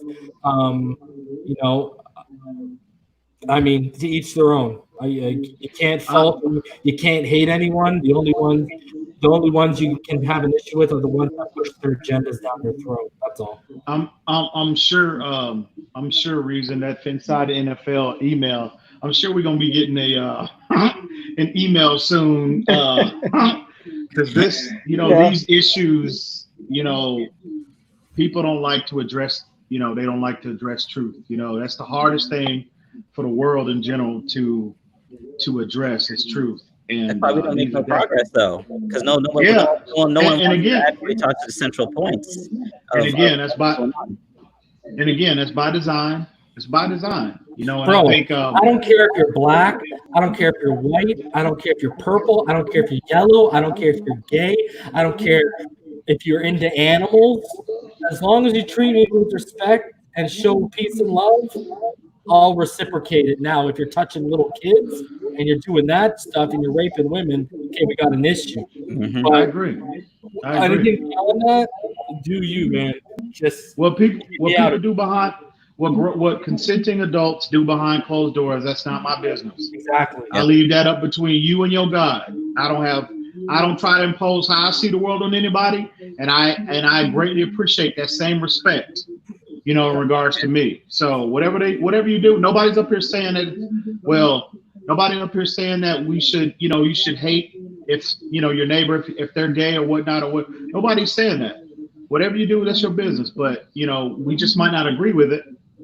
But that's one of the beautiful things about this country. We have the right to disagree without being persecuted. So to be honest with you, like I agree with Ricketic, everyone. It's obviously not hard to notice that the amount of rights that they've gained over the last 10, 15 years. That's true. But at the end of the day, I don't know how to state it other than I don't care in terms of if you're gay or not or whatever. As long as you're a good person and you're respectful. Yeah, exactly. Do whatever you exactly. I'm not here to judge you. You can't force that stuff on other people. You know what I mean? It's like stay in your lane with that, and I'll stay in mine. I agree. Exactly. Nobody's here to judge it. The problem is everybody wants to judge, you know what I mean? And point fingers. I'm not here to judge anybody. That's not my job to judge anybody. I leave what you doing in your privacy. Y'all, something though, I'm gonna tell you something real though, man. I gotta interrupt you. We all judge all day. Seriously. Like if you was walking down the street with your kids right now, you saw some mysterious person across the street seeming like they're gonna do something, you're gonna automatically, clutch your kids or whatnot and make sure they're somewhere where you can see them to protect them. Well, you know what that is? That's judging. See, what we're getting away from is we are supposed to judge. Even the Most High tells us that, I know people aren't religious, but the Creator of all said, aren't we not able to judge the smallest things? Everything. Every time you make a decision based on analyzing a situation, you're judging. There's nothing wrong with judging. What we got going on here is a bunch of people in the world doing things that they know they're not supposed to be doing, and they don't want to hear anybody tell them that it's wrong anymore. And if you stand up and say, hey, it's wrong to molest kids. Hey, it's wrong to force gay stuff on the people. Hey, it's wrong to teach white supremacy when everybody's supposed to be living together. It's wrong for all this. Then all of a sudden you're an evil person for telling the truth because evil people are in control and they just want to make this world get worse and worse and worse until it's destroyed. Well, I mean, now you could call that a conspiracy theory, and that's that's literally what we're living every day. Well, I'm coming from the perspective of, pointing. I'm talking about pointing at somebody and they have a different lifestyle to me, and I'm automatically condemning them. It's not up to us to condemn. We're not to judge, jury, and execution. Okay, that's God Himself. You know what I mean? Yeah. So that's the perspective I'm coming from. Now, but I do agree with what you're saying. We are, and me, how I live my life, I try my best not to judge anybody. You know what I mean? Now I'm guilty. It's hard though. It's hard. But I try with a conscious effort not to judge anyone. I try to treat everybody I meet, believe it or not, how I want to be treated. A lot of times it doesn't work out that way. But again, at least I think if we all made that attempt, the world would be a much better place. I think. But I mean. Go ahead, Ballgame. I think what it really comes down to, man, is having a true understanding of who you are as a person. And if you're a good-hearted person, if you live every day to be the best version of yourself, then you walk around with the sense of not taking or thinking the worst of someone before you actually get to know them, which I agree you're supposed to do, and that's the way to proceed in life. I think the biggest thing that people oftentimes evaluate people based on thinking to themselves, what this person want from me, as opposed to somebody just genuinely just being there just to be an addition to your day. You feel me? Because the society has pretty much structured us or turned us into to being the judgmental people that we are. Because by nature, no one's born with. Like Ricky Tick said, no one's born with that in you. You know what I mean? That's taught. That's learned behavior. Right. So it takes a lot in terms of being able to get past that. But the true growth of a man, I think, is being able to acknowledge your faults, man, and work hard every day not to allow those faults to hinder you and your progress to being a better person. So. Exactly. Yeah. Hey, so my son sent me this thing, man. Listen, it said reason. It says, I'm pretty sure Adam ate the apple and blamed Eve. He said, you know as well as I do, most men lie. That's probably why men have the Adam's apples in their throat. That's good. That's feminism talking. That's a good point. No. That's actual. If you go by scripture, that's biblical. That scenario, if you believe scripture for what it is, that scenario actually happened. If you believe scripture for what it is. Yeah, the scripture says that Eve was deceived by the serpent, and then she took and ate, and then after that, that's when she gave it to Adam, and he took and ate. Now, what I question about the scripture is, Adam knew better before he did it. He did. Why did he still eat that fruit? Because he did not want to go back to being alone. He had to walk around in the Garden of Eden all them years, watching all these animals paired off with each other, having a mate for their mate, having and made it up. What did we talk about? What did we talk about? What did we talk about? He didn't want to be alone anymore. That's true. What did we talk about? Yeah. Eve was putting that good thing on him, and he wanted to get that up there. That's what that was. But see, here's the thing, though. Here's what he didn't. Here's what he didn't put into thought process is that if God being the God that provides you everything you need and anything you want, He could have came back and gave you another one. Yeah. Another one. Facts. But you didn't have to follow her. Hold on. In a ball game, with the way women are, you only got so many ribs, bro. Okay. You only got so many what? You only got so many ribs that he can make women from, bro. Adam, listen. Hey, them lower ones don't matter anyway, bro. They don't even cover up anything of worth. I mean, he took one. You know what I'm saying? Listen. God, we ain't missing that real. Listen. God formed Eve out of Adam, one of his ribs, and he gave her all of them curves, and that just totally blew Adam's mind, and he was like, "Lord, have mercy!" Like all of us are guilty of. Oh no! That's actually the first. I wonder if people even pay attention to the details, though. I wonder if people pay attention to the details, because if you're reading that, Adam named the Most High brought all the animals to Adam and he named them, right? Yeah. When he created the woman, he did the same thing to her. He brought her to the man, and he said, "This is bone of my bone, flesh of my flesh. She shall be called woman because she was taken from a man." We named women. Right. See, if you look at society, back to society and its overall agenda. Notice how women getting all of these rights and men are pretty much being put on the back burner. As a man today, you have to be afraid to get married, just to get married and have a family, because this female, whenever she decides to, can divorce you and take you to the cleaners.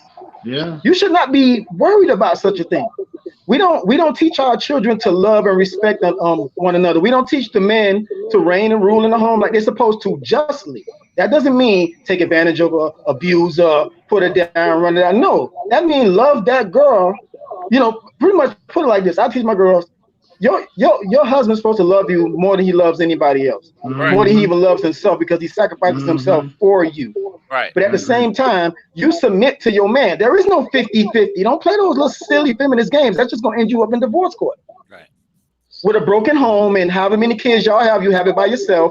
And then you raise the kids by yourself, and they're not raised properly because they don't have both parents. And then they go out here into society and they continue to dysfunction and they keep, think about it. The country makes money off of keeping everybody dysfunctional. If men and women knew how to operate, marriages would stay together. If marriages would stay together, there's not a lot of people in divorce court. Therefore, attorneys aren't making money, judges aren't making money, the state isn't making money. There's not a lot of people on child support because people are in their homes taking care of their kids. Right. That's another avenue of money that will be cut off. So America is a business. This is why Trump seems to be fitting in and working well to smart people, because we can see it, because he is a businessman. Right. Normally people that are in the normally people that are presidents are just politicians. Politicians go to the highest bidder. Whoever pays them the most money, they're gonna run with them. Plain and simple. This is why a lot of stuff is being pushed, like with the homosexuality thing and feminism. Those people have money to back their causes. They pay off the politicians. The politicians get in office. They make the laws. Those people are on top.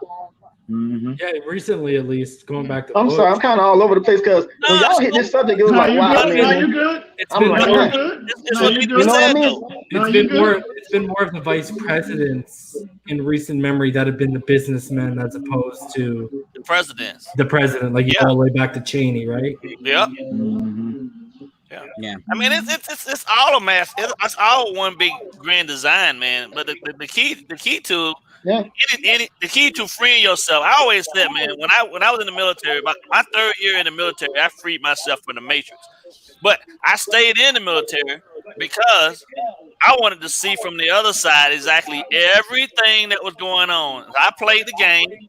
I got all the training. I was able to go everywhere I wanted to go and see all the stuff from behind the scenes. So nobody You can't pull no wool over my eyes because I was there.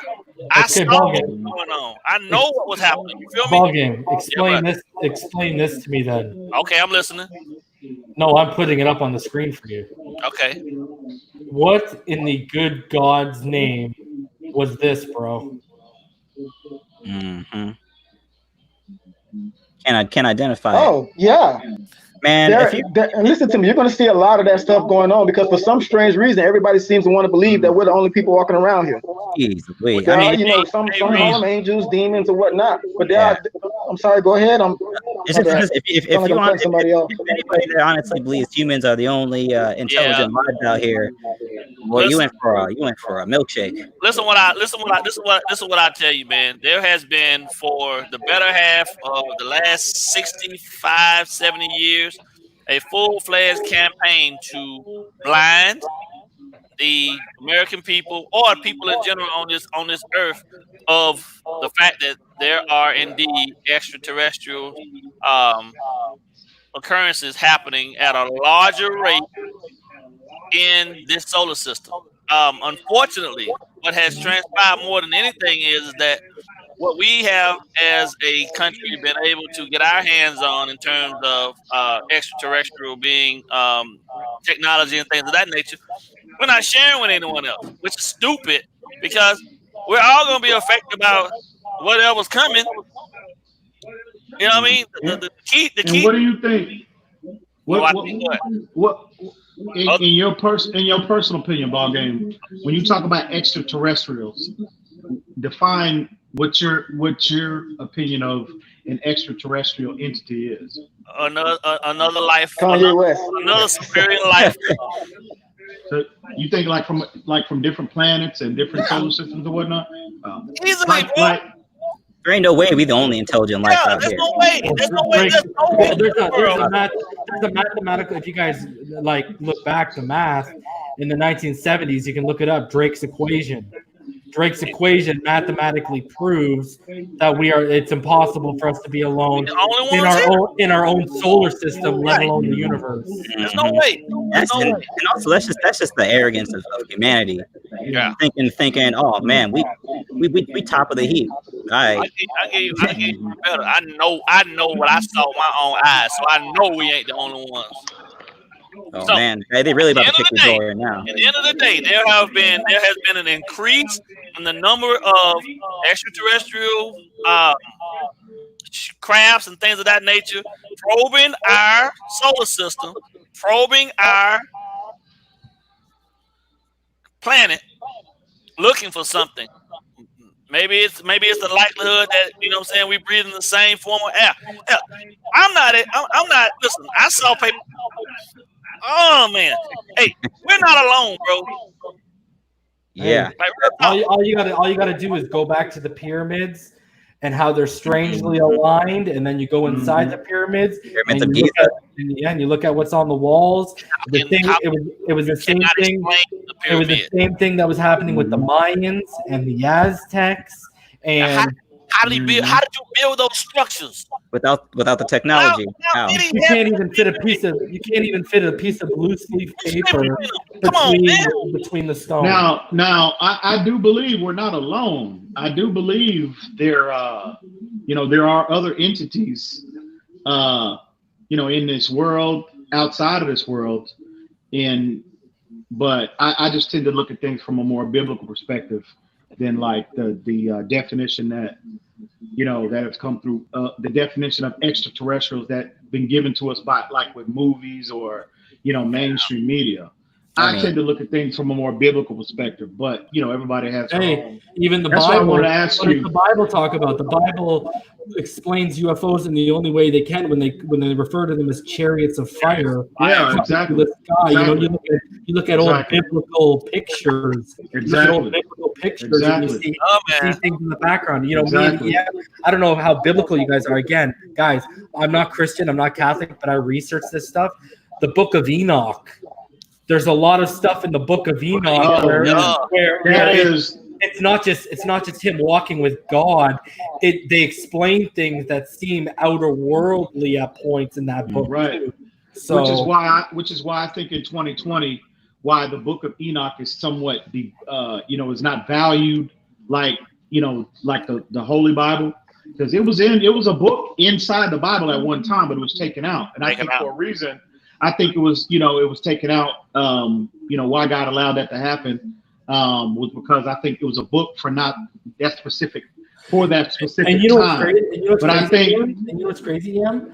Like when I first read the story about Noah, again, not Christian, not Catholic, but I've read all these religious texts, even to the Talmud. I've even read that stuff. When you go back to, I was like, why is Noah so important? But if you read the Book of Enoch, you now realize the bloodline, right? The lineage, so important. You know what I mean? The lineage, so, like his grandfather, Shem, Ham, and Japheth. Yep. Yeah. His lineage. I got a story for you. Actually, I got two short ones. Because just like Big Ball Game said, I've experienced things face to face myself. I'll give you a story. I don't know if some of y'all may something about Dade County, but there's a part of Miami called Little Haiti. Mm-hmm. When I was a teenager, we spent a short period of time living in these apartments called Sable Palm Apartments. And my mom was dating a Haitian dude. So she broke it off with the guy. Voodoo. So, everybody thought it was cool or whatever. So one particular night, I was laying in my bunk bed. My brother was on the bottom bunk. And all the doors in the house started opening and closing, including the cabinet doors. Now, when I woke up, when you wake up and you kind of like dizzy and everything, you wiping your eyes like, you know what I mean? I woke up and I was like that. And I looked at the door. And I saw the door opening and closing. So I kind of looked down, I'm like, am I woke or am I asleep? And then I jumped out the bed and my little brother was asleep and I woke him up. And I'm like, look. And he looked at the door and the door was opening and closing. And the whole house was extremely cold and it had a smell of battery acid, which was strange. But anyway, so I kind of like timed the way that the door was opening and closing. And when it opened long enough, we sprinted out. When we got out in the living room, we found that everybody had already got out of the apartment and were in the hallway. So when we all ran out to the hallway where everybody else was, my mama said that my smallest brother, I'm not gonna say his name, he's still in the room. So I ran back inside. Now my heart was beating. I was scared as hell. I was just like 13 at the time. I run back in the house and then I go to my mama's room and my little brother was floating over the bed like this, real slow with the blankets hanging over the side of him.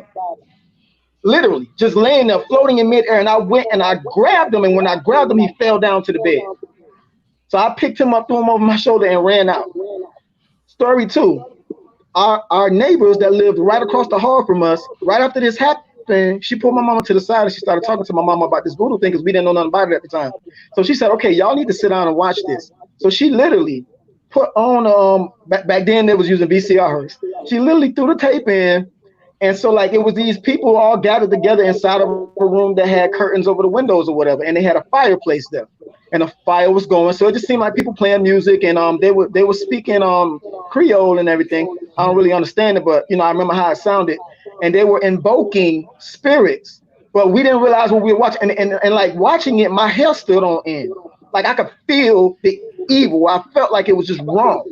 So as we sitting there watching it, you started hearing a loud voice saying something real loud, like as if somebody was holding their mouth to a trumpet, screaming real loud or something. And we was kind of telling her to turn the TV down. She's like, no, just watch. So we kept watching, and out of the fireplace, the fire streamed out of the fireplace and made a face, and the face was talking. We're watching this on home video. This was not a TV show.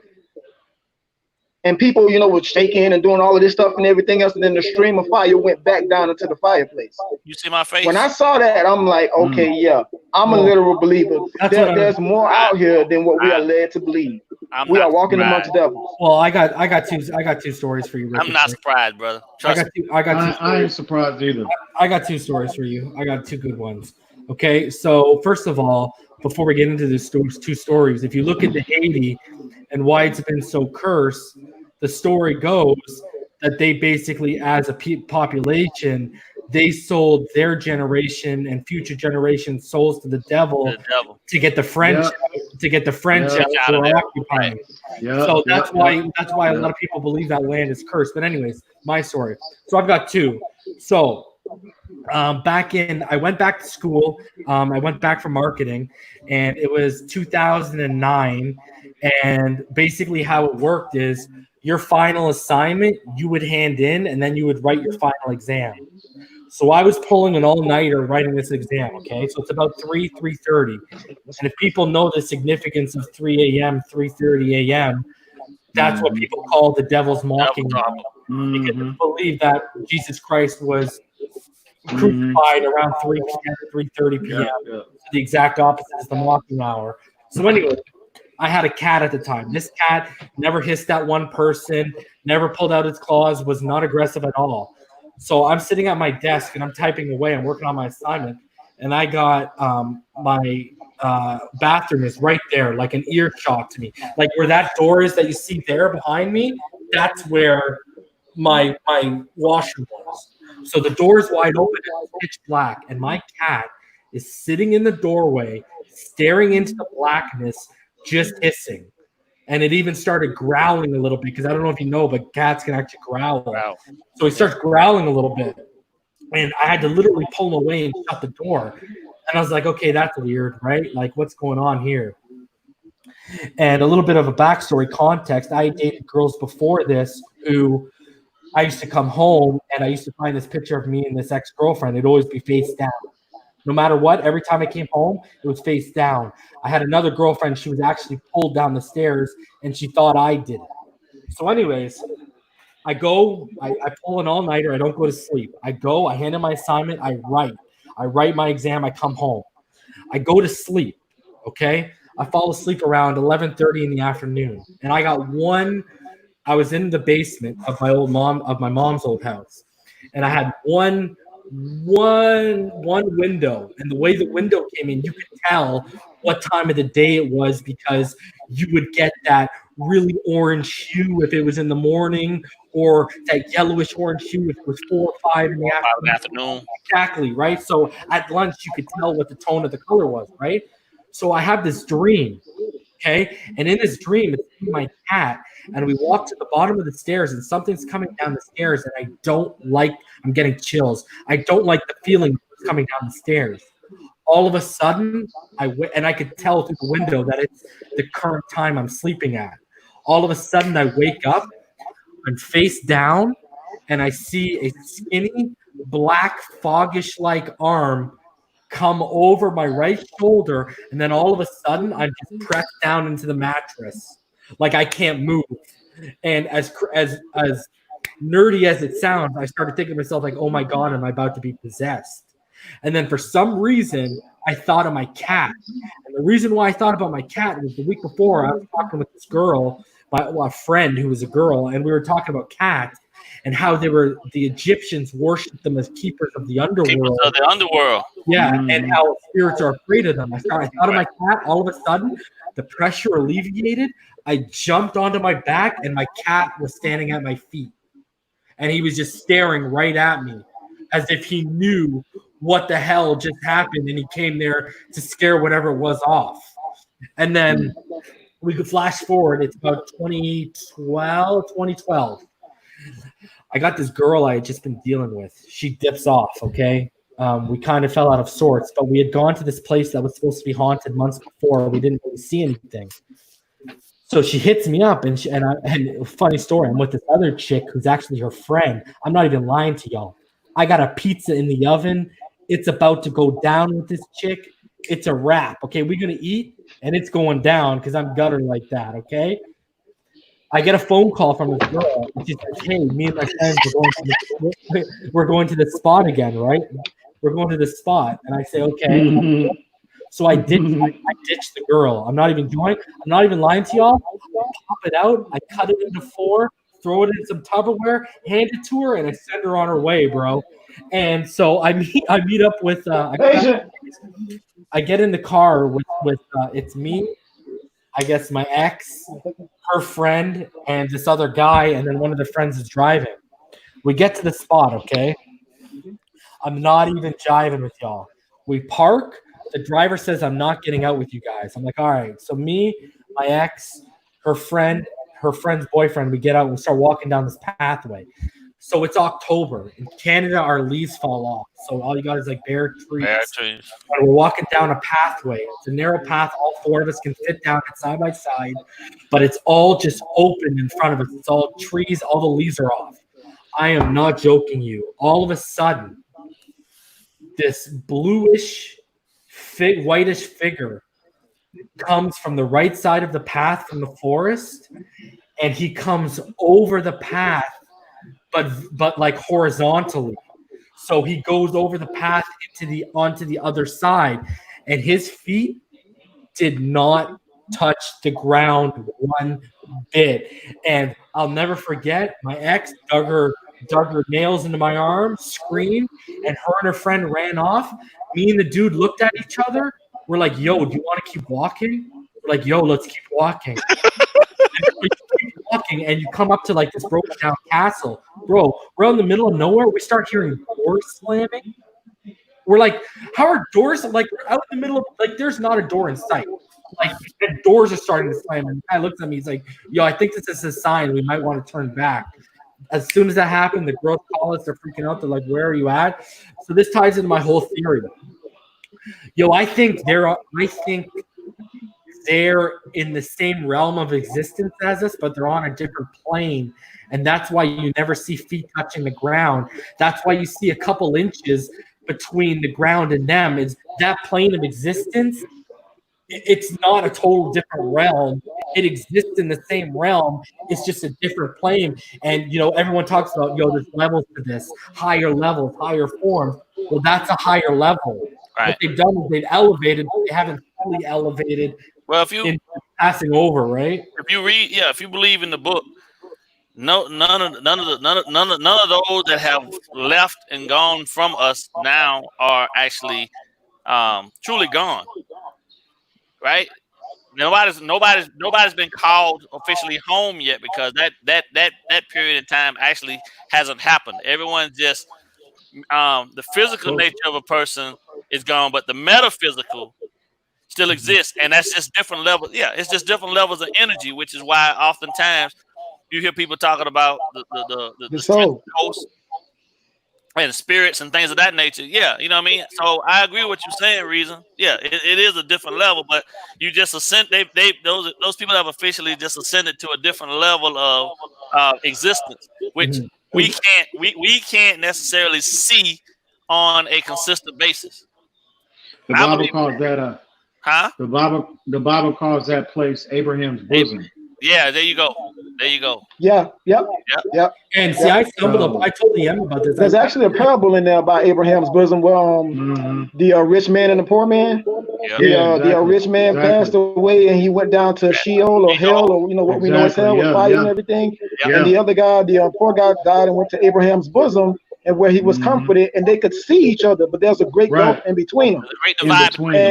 And the rich guy, being in torments, burning in flames, was yelling to the poor guy, saying, "Could you please give?" To Abraham, saying, "Could you please give me just a drop of water to cool my tongue?" And he said, "No, we can't do that, because if one of us were to come over there, then basically everybody would want to go to the opposite side." And he even actually was trying to instruct one of them to go tell his family about the place that he was in, to not come there, even after that. Yeah, that's why what you do here.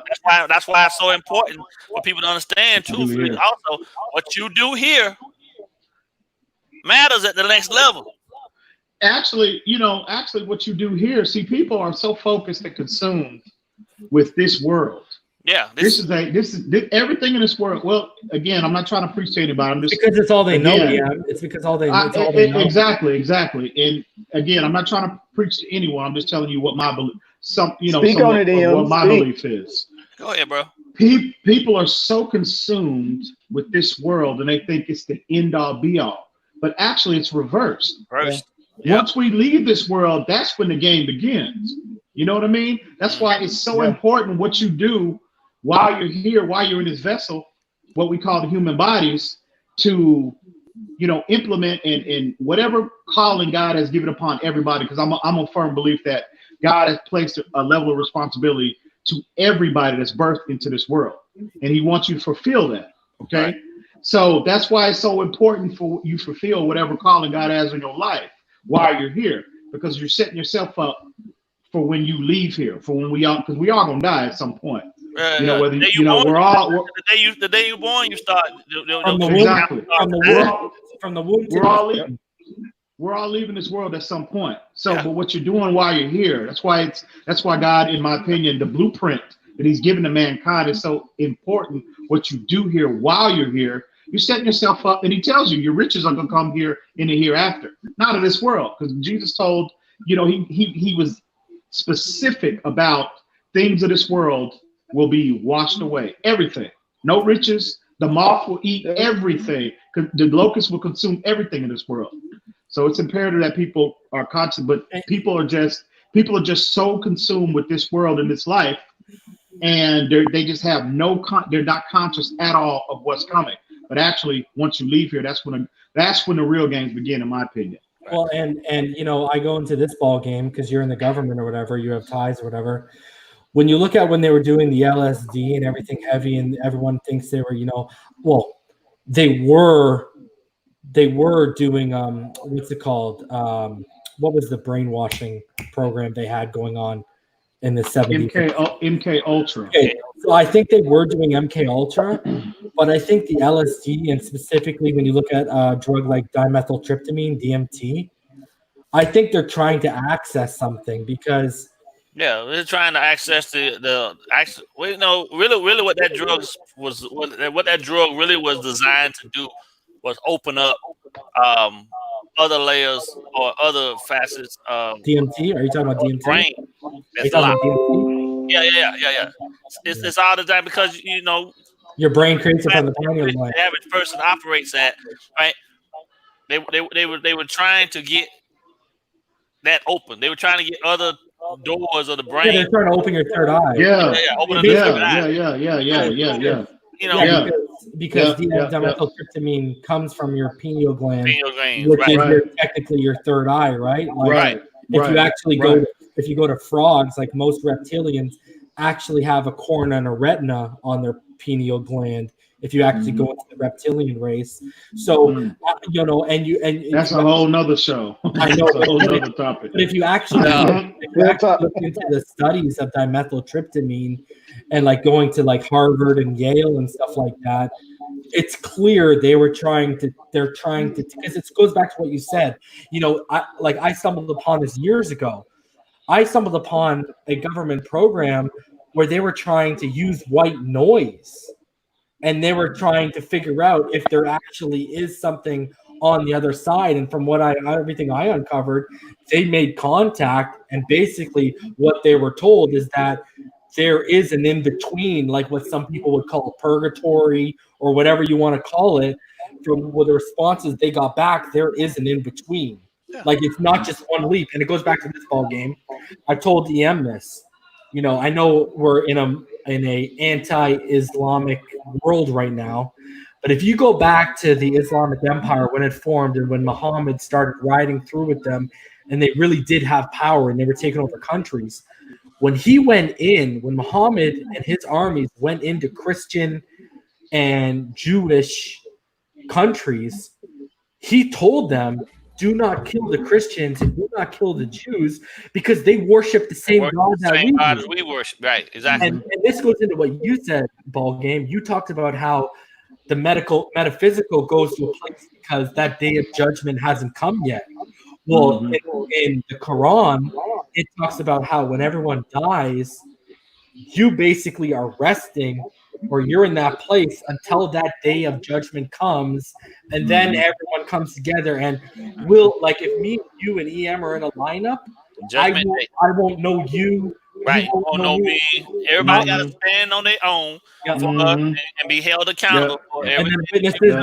Witnesses are brought forth to make a case or to go against you, basically. Exactly. Right. Good night, because I'm about to get out of here. But, I have it. You know, I appreciate you, homie. We appreciate you, homie. 100%. All right. I believe it is, man. There's a lot of things that I know that if I told people, I can't explain. Like when I was on the operating table giving my brother the kidney, right? My grandma came to me and she told me specifically that she was sent back to me to tell me that my gift to my brother was not going to go unrewarded. Now, mind you, since I gave him that kidney, I was in 3 motorcycle accidents that the average person I know without a shadow of doubt would not have ever survived. I went off a cliff doing about 126 miles an hour in a turn in the canyons, and all I came away with was a broke arm and a torn up knee. And I can't to this day tell you one instance of anything that happened in that fall. All I know that I was laying down in the bottom of that ravine, and my grandma was there. Now, my grandma been dead since 1979. She died when I was 7 years old, and she was there with me in that ravine, telling me everything was gonna be all right. You're gonna go to sleep for a little bit, but you're gonna be okay. Now, mind you, I consider myself to be a very educated individual. Trying to explain that to someone who's never experienced anything like that, they look at me all the time like I'm crazy. But then, you know something? Mulholland Canyon, and I went off the side of a mountain there too. Jesus. My grandma showed up again. Right? Should have been dead. I would toe up from the floor up. Walked away from it with minor scratches. Bike was totaled. Knee torn up again. Second time my knee was torn up. And to be deployed, get shot. Well, I don't know, my wife don't know, kids don't like me talking about this, but point blank. And walk away from it without. Yeah, they're having a heart attack in the chat room. They talking about slow down. Keep going. When they say slow down, speed up. I'm telling you, bro. Some things in the world you ain't gonna ever be able to explain. But that gift I gave to my brother, man, it's given me a whole different lease on the life, because I'm supposed to be gone. Easily. 3 times over now, I should be gone. Yeah, I work with a guy who, I'll just explain this quick, Yam, and then you can go. I work with a guy, and he had a liver failure because he's an alcoholic, and he went into a coma. And basically, he said when he went into it, it was a tunnel, and he started going through the tunnel, and he started feeling hands reaching up and trying to grab for him and pull him down. And then he got through the tunnel. He got to the end where the light was. He stepped through, and he was in an old he described it as like an old Roman Colosseum. And he walked down a few flight of stairs, and to the right, his dad was sitting there. So he walked down and he sat beside his dad, and his dad told him, "Listen, this isn't your time. You know, I love you, da da da." But behind his dad, check this out. Behind his dad was his mom, but his mom wasn't dead yet, so her face was blurred out. Her like she was there in essence, but she wasn't actually there. Right. And he looked at her like, "What's going on?" And basically his dad said, "That's your mom's position for when she's ready to join me." Like, it didn't talk to him, it didn't react to him. It just sat there with a straight blurred out face behind his dad. And that was basically his dad saying that was where he was saving the spot for his mother. And actually 2 weeks ago, I just got word that he got into a car accident. My buddy got into a car accident, and because he doesn't work there anymore, he got in a car accident, severed his spine, and he's in a coma, and it doesn't look like he's going to come out of it. So yep, same thing. My grandpa, former fire chief of 37 years, man. He's been blown out. He was blown out of 4-story windows and woke up in the hospital. Okay, same thing. His mother, he was very close to his mother. When his mother died, he went up to the cottage, the family cottage, and he was the only one in the house. And he was lying in bed. And my grandpa was one of those no-nonsense straight shooters who was born like in the 1910s. Okay, so he's one of those guys. So anyways, he heard the doorknob, kind of similar to Ricketic a little bit. He heard the doorknob starting to rustle, and he looked over, and the door opened. And he told me, he's like, I remember him telling me as a kid, he's like, for the first time in my life, he's like, I didn't want to look. He's like, but then he's like, I looked, and at the end of the bed, his mom was standing right there. And all she did was tell him, Don't worry, it's gonna be all right. Don't worry about me. My grandma passed because my parents were still both in school doing their thing when my grandma passed, and my sister had just been born. My mom was having my brothers. She was pregnant with my brothers at the time, and I'll never forget that, man. Going back over to my grandparents' house and walking into the house after my granddad had pretty much they'd had a mental breakdown, man. So they had to move him out of the house for a while, right? And I was going back and forth to the house, and this was a couple of years after my grandma had passed, and I was in the house. And I had went over there to go grab a couple of things out of the house, and just the whole house got cold, right? And then I walked into her room, and I'll never forget this. And it was like 7:30 in the evening. I'll never forget it. I know it got cold, bone chilling cold, and then I walked into the room. It was warm again, right? And then I turned around and sitting, like I would normally find her on the end of the bed. The edge of the bed was my grandma with her arms folded, just smiling at me. And that thing shook me to my core, but I wasn't afraid because I knew who it was, right? And then that was it, right? That was one time. And then I was on deployment. I'll never forget it. Prior to my daughter being born, my grandma came to me again. And I don't know what that was about, but she came to me. I was on deployment. I was in Guam at the time. And she came to me again in my barracks room. And that was because I was having a really hard time at that point, coming to terms with becoming a father. You know what I mean? And I think every time that I've been in a stressful situation, I know for a fact, every time I've been in a stressful situation where I felt like I was about to lose myself in it, she showed up for me. You know, as I've gotten older now at this point, I can still hear her voice and things, you know, talking to me. She's my grandma's my guardian angel, but I do without a shadow of a doubt believe she's always been with me. You know what I mean? Like everywhere I've gone, she's been there when I needed her the most. And you know something though, ball game, you got to be careful with that though. We being watched all day, every day. And if you're familiar with certain things in the books, there are things called familiar spirits, which are basically demons that can mimic family members and loved ones. You understand what I'm saying? So I hear what you're saying when you said that you wasn't afraid of anything. I mean, yeah, that makes sense, but still, you know what I mean? Be mindful. I mean, like they can mimic the person down to the body expression. They got the voice, they got everything. Right. A lot of people fall prey to this whenever they go and try to get like a soothsaying done, where they think that they can have somebody do something with their hand or some tarot cards or something, and then they speak to their dead ancestor or whatever.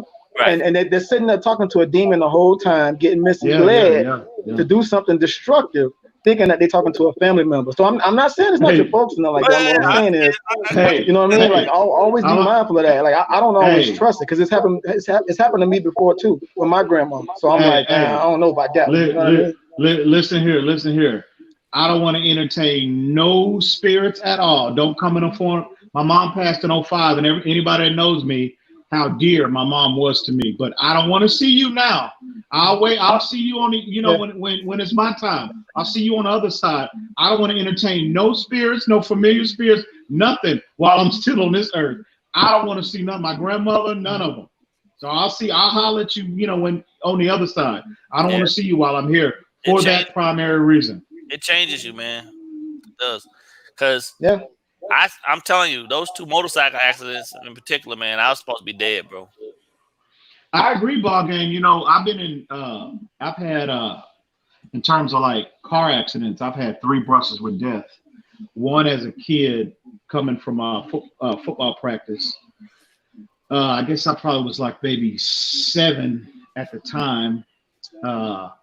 6, I think, 6 or 7 at the time, and I fell out when because I've got 2 brothers and 1 sister, and 2 brothers and 1 sister. So, like, I guess at that time when we came from football practice, my parents had loaded up the car or whatnot, and they put I was sitting, they loaded me in on one of the closest to the door. So I guess my mom didn't close the door, all the way. You know what I mean? I guess she got distracted or whatever. So we get into the car, She gets in, my dad gets in, he pulls off, and he's driving, and the door flies open. They weren't even aware of it. And I'm literally dangling out the car, right? So the car, people are screaming at my dad, telling him to stop, and he's like, what? So he slammed on his brakes. And right when he slammed on his brakes is when I fell out. I had fell out of the car. And so, if he would have just kept going, I would have fell out of the car and I would have been probably crushed. And one time, and another time, it was in 2006. I was coming home from work. This is when I was still at the sheriff's department. I don't like to get too personal. I can't believe I'm sharing these stories, but since we all having a heart to heart tonight, I guess I'll I'll include myself. But when we were coming from I was coming from work one day, right? And so I'd been here probably a year, and I had just got on the sheriff's department, 2006, April of 2006. And so Friday nights, when I got off work, because at that time I was on second shift. So when on Friday nights, I would just get off work and go. If anybody out there that's familiar with Fort Worth, I would go home through the stockyards, and just to see, because Friday nights is when everybody out, in the summertime, and you see all the ladies coming, and you just want for the view, you know what I mean? So I pull up to the light on 28th Street. If anybody out there familiar with Fort Worth, you know where I'm talking about.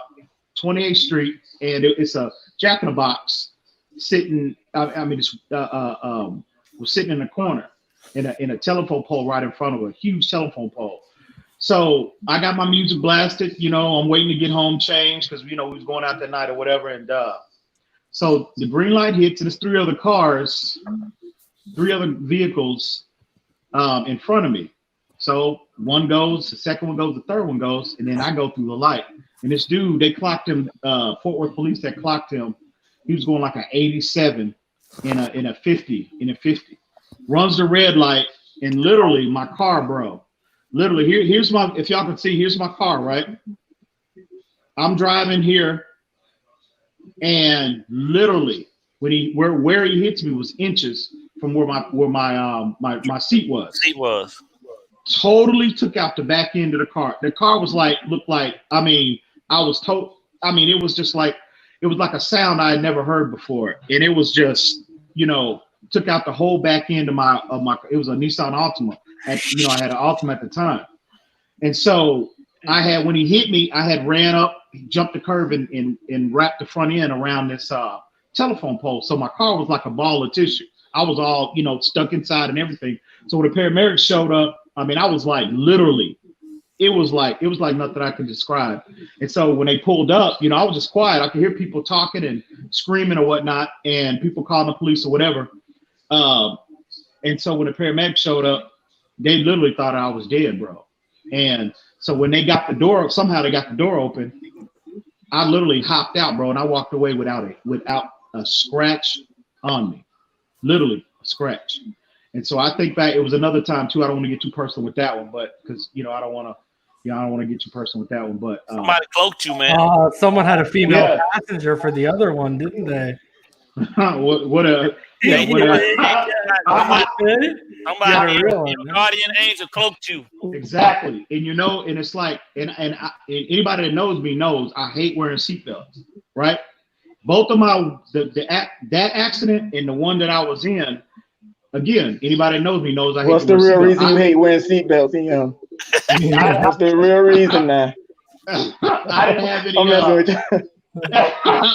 I hated wearing seat, and I didn't have a seatbelt on either one. But again, like you said, ball game, something was like.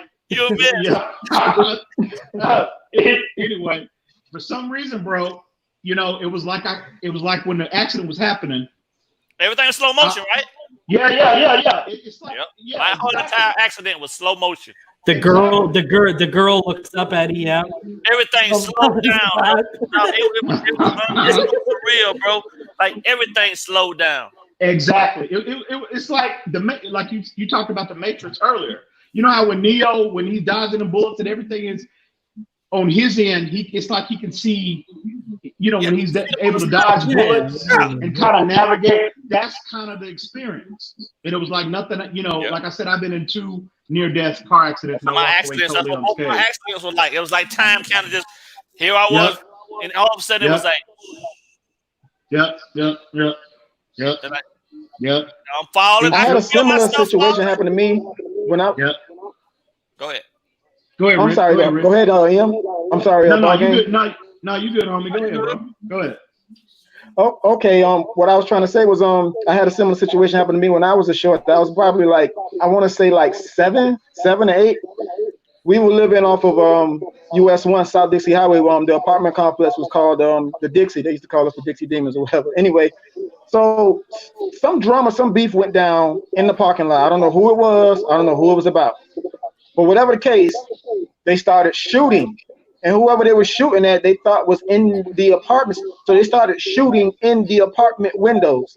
Me standing there with my nosy behind trying to see what was going on. You know, I'm in the window. I don't know if y'all remember those glass windows you used to have to turn like this and they come up like that when you open them. I don't know if y'all remember those or not. Yeah, the louvers. Yeah, the old and it was real glass going all the way across. Yeah. And I was standing there and I saw a couple cars, but I didn't see who was shooting. But you could hear the pop, pop, pop, pop, pop.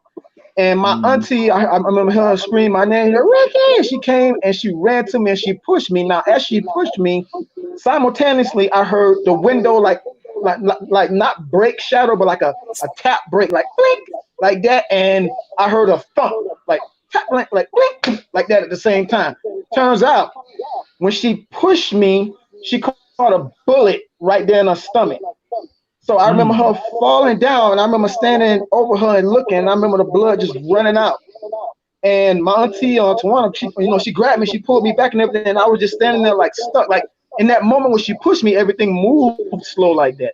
Yep. So anyway, long story short, when the paramedics came, they came and they were asking what was going on. Everybody was, tripping and everything and whatnot. So one of the paramedics was like assessing the situation. He looked at her and he asked my auntie Tawana, he was like, "Who did she push?" And she said, "Him." And I'm standing there, she pointed at me. I thought I was in trouble or something. I still remember the feeling, but I was just standing there just looking. And she was like, "She saved his life. If she wouldn't have if she wouldn't have pushed him, that bullet would have caught him right in his head." I was that close to death. Being that young, it doesn't register, but when you grow older and you think about it, right. You know what I mean? Like that whole that slow motion point. Yeah. That's your favorite aunt, huh? Yeah, I've experienced that. That's why, like, a lot of the situations that I've had in my life, bro, that's why I have, like, that's what all of these situations that have happened in my life, and I didn't realize this until, like you said, Rick, as you get older, you don't realize it, but it was instrumental in laying the foundation it was, laying the foundation of my faith. You know what I mean? Like I tell people all the time, and Reason, he can attest to this. We talk, Reason and I, we dialogue about this kind of stuff all the time. So, and I tell people, in terms of your relationship with God, I can't explain it to you. You have to experience it for yourself. Right. Yeah. You know what I mean? Yeah. And that goes back to that relationship that he covets with mankind. He wants that always you align with him. He wants that alignment. Give me my time. That's all he asked for. Give me my time. Yeah, exactly. See, I was different than you guys with my accident because I was bracing. I had a 92. You out there running around in the wilderness, man, out there walking, talking about seeing the spirits and still talking about want to go further. Like, come on, man. Stop being that dude, man. I had a 92 souped up Acura Integra, creamsicle orange, kind of like the orange that Rickett's wearing, on white rims, slammed, souped up, and I was racing. I was racing a souped up Pontiac Sunfire, and I got ahead of the guy, and my back axle, all of a sudden, my back wheel started wobbling because I heard him honking, and I looked in my rear view, and my car started shaking, and I could see his girlfriend pointing at the back of my car, and honestly, I started spinning out, and I was on a bridge, but it had a pretty well enforced walkway. But if you were to go over the walkway, it's a 30-foot drop to a railroad track, and so I was going up to the curb, so I was heading towards the edge or whatever. And honestly, I'm like, I don't wear a seatbelt. And honestly, I literally just did this. And I just said to myself, whatever happens, happens. And just spun, went up over the curb, smashed into the side, and not a scratch, man. Just walked out and was like, eh. But it was one of those things. Whatever happens, happens, man. Let whatever may be, may be. I mean, you guys. I mean, you have purpose still. Yeah, I guess so. Here I am, trying to get 1,000 subscribers on YouTube. Like that's my purpose. Nah, it's bigger than that. Oh yeah. Everything we've done here tonight, and what we talked about tonight has been purposeful in terms of opening somebody's mind to actually preparing them. Somebody needed this. Somebody needed this for sure. But I just don't understand why. I tell you, man, Pete. Again, once you establish that, once that veil is lifted over your eyes. And it's all about experiences in your life. Once that veil is lifted, it's like you can never go back. Ain't no going back. Of your faith. Yeah, ain't no going back. It's no going back. And like you said, ball game. A lot of people, when I tell, like, I'm sure some of the things that I've shared with Reason personally, I'm sure he's like, man, EM out of his damn mind. EM is out of his damn mind. I'm sure. But again, you have to, you have to experience him for yourself. For you. Here's the problem. You can't close off your mind to that kind of stuff because at the end of the day, no one, in recent memory in the last 20 years, has died, gone and existed on the other side for 6 months or a year, come back and tell us, hey guys, this is what to expect. Right. Mm-hmm. Yeah. Mm-hmm. I got to be honest though. I'm not going to do it, but I want to share a story. But I know we're short on time. I really do want to share this, but we'll have to reserve that for another time. People think I'm crazy when I tell the story. Well, tell it. You can't put that out there and then I'll tell it, bro. Okay. Is this what happened in the third accident with the girl in the pastures? No. It's that one. When I told you about I was going to get locked up Remember that story I was telling? Yeah. Nah. I was about to get locked up. Yeah, I got some stories, bro. When I was deployed, things of that nature that happened to me, being left by my group for days at a time out in front of enemy lines and having guys that was hunting. Guys were actually hunting me, and I'm all close into my spot. You know what I'm saying? Trying to be quiet as possible. Got my radio on whisper mode. You know what I'm saying? Kind of call in for help. And these dudes have forgot about me, and I'm out there for 3 days, bro. And I can hear the dudes are literally walking around my location, but can't see me because I'm so camouflaged in. And I'm holding my breath here and there, trying not to exhale, not to move. What's your heart rate? Your heart rate must be. Oh yeah. But they teach you all that. You learn all that stuff. Survival training. You learn all that stuff. You know what I mean? When they send you, when you gone for 3.5, 4 months at a time. What's the deal? Is there too many of them where you can't take one out and then? There was at that point in time it was like that one instance there was 7 of them. What I'm gonna do with 7 dudes? Yeah. You know what I mean? That mean I gotta be perfect at every shot. Because if I miss, I'm screwed. Nah, it's just best for me. If you was Major Payne, you would have been able to do it. Huh? If you was Major Payne, you would have been able to do it.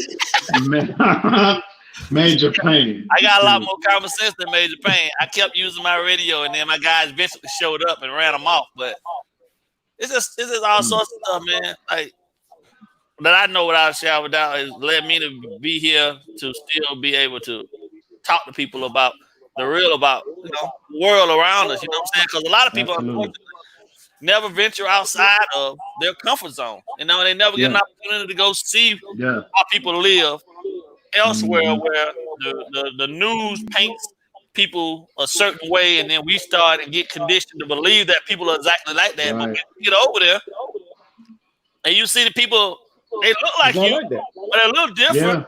But they don't necessarily have no hate for you because you ain't did nothing to them. But I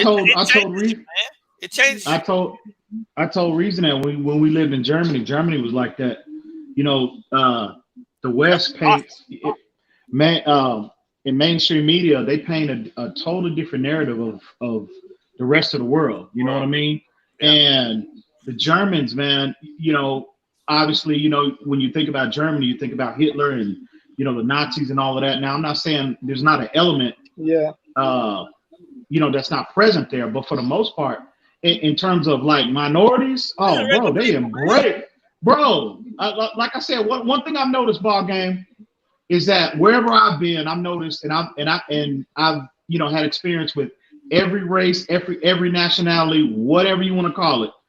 It's a common thread between everybody. Everybody just wants to work, create a better life, and take care of their families. That's it. Period. That's all they want to do for the most part. Yeah. You know what I mean? But when you see a lot of the narratives that the mainstream media in the West projects, about the rest of the world, it's just so inaccurate, bro. It's crazy. That's why I tell people you need to get out of this country and experience the world, and you will have a totally different perspective on life. Yeah. So, yeah, man, it's crazy. Yeah, I think we need to be careful. Sharif said that they censored him for about 2 hours. I think we're talking too much. Oh, really? Did he? I'm sure he's joking. I'm sure he's joking. Yeah, because he got dropped out. But yeah, guys, we're almost it's 1:45 in the morning. We're at about 3.5 hours. We'll give you each chance. Final thoughts, EM. Damn, man. I tell you, I did not when I got on that was the variety hour. Bro, man. But something again, I'm a firm believer, somebody out there, whoever that is, needed to hear these particular issues. They needed to hear that. And, I'm not opposed to, engaging in healthy, in sometimes spirited dialogue about anything. Right. So I'm greatly appreciative to everybody that came out here and shared, their views, their beliefs, their, whatever it is in life, how they see the world. Everybody that came on tonight and shared their vision for the world, how they see things. And it's greatly appreciated, everybody. And yeah, man, hopefully we can do this. Hopefully we can continue to engage in these type of, topics and subjects, because I think in this hour, in this climate that the world is in, not just the United States, we need as much truth, and I think we need as much God as possible. Because the way this world is going, the climate we're in, reason I was talking about this earlier, the year 2020, what we've experienced this year, I'm terrified of what's coming in 2021. So hopefully things get better. And the only thing, in my opinion, how things will get better is prayer. And, again, I'm not trying to preach to anybody. I don't want to offend anybody. But I'm just telling you what works in my life and what have worked for me. And I think, this world, this country, everybody, needs to implement more prayer into their own personal lives. And you'll see a difference. You'll see an immediate difference if you just give that a chance. So, again, totally grateful to everybody, everybody that's still in the chat, still in the comment section that's listening to us. And I hope this was helpful and I hope this is helpful for somebody, whoever that is. But I'm just greatly appreciated everybody. Much respect to all of y'all. Much respect to all of y'all. Ball game, anything you want to add? Man, from Madden ratings to the mysteries of the unknown, man, I think across the board, man, what it comes down to, man, is that every life is valuable. And every story told, man, has a message behind it. And it might not apply to you, but it could apply to someone else. So as long as we're all open and honest and willing to have dialogue about whatever, whenever, however, we can only improve, man. The key to understanding is being able to sometimes share and listen. You know what I mean? And compassion is what this world needs too.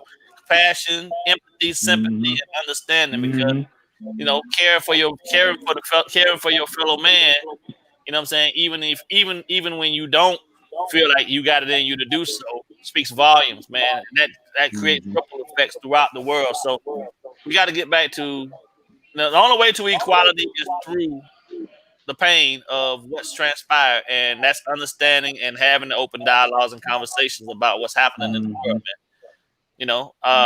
In existence without all of us here wouldn't be an existence worth living, I don't believe. You know what I mean? So we have we have to take that into consideration. Yes, people live, people die, but it's how they live and what they do while they're here doing those lives that matter the most, man. And it don't take much to be a good person. I agree. You see what I'm saying? So. Rick and Tick, you got anything you want to add? Yeah. Yeah, I mean, I want to second that. He's right. It doesn't take much to be a good person, but what it takes nowadays really is honor and courage, which a lot of people seem to have something against these days. But really, you just have to be you just have to be the one with the courage to do your best to do the right thing.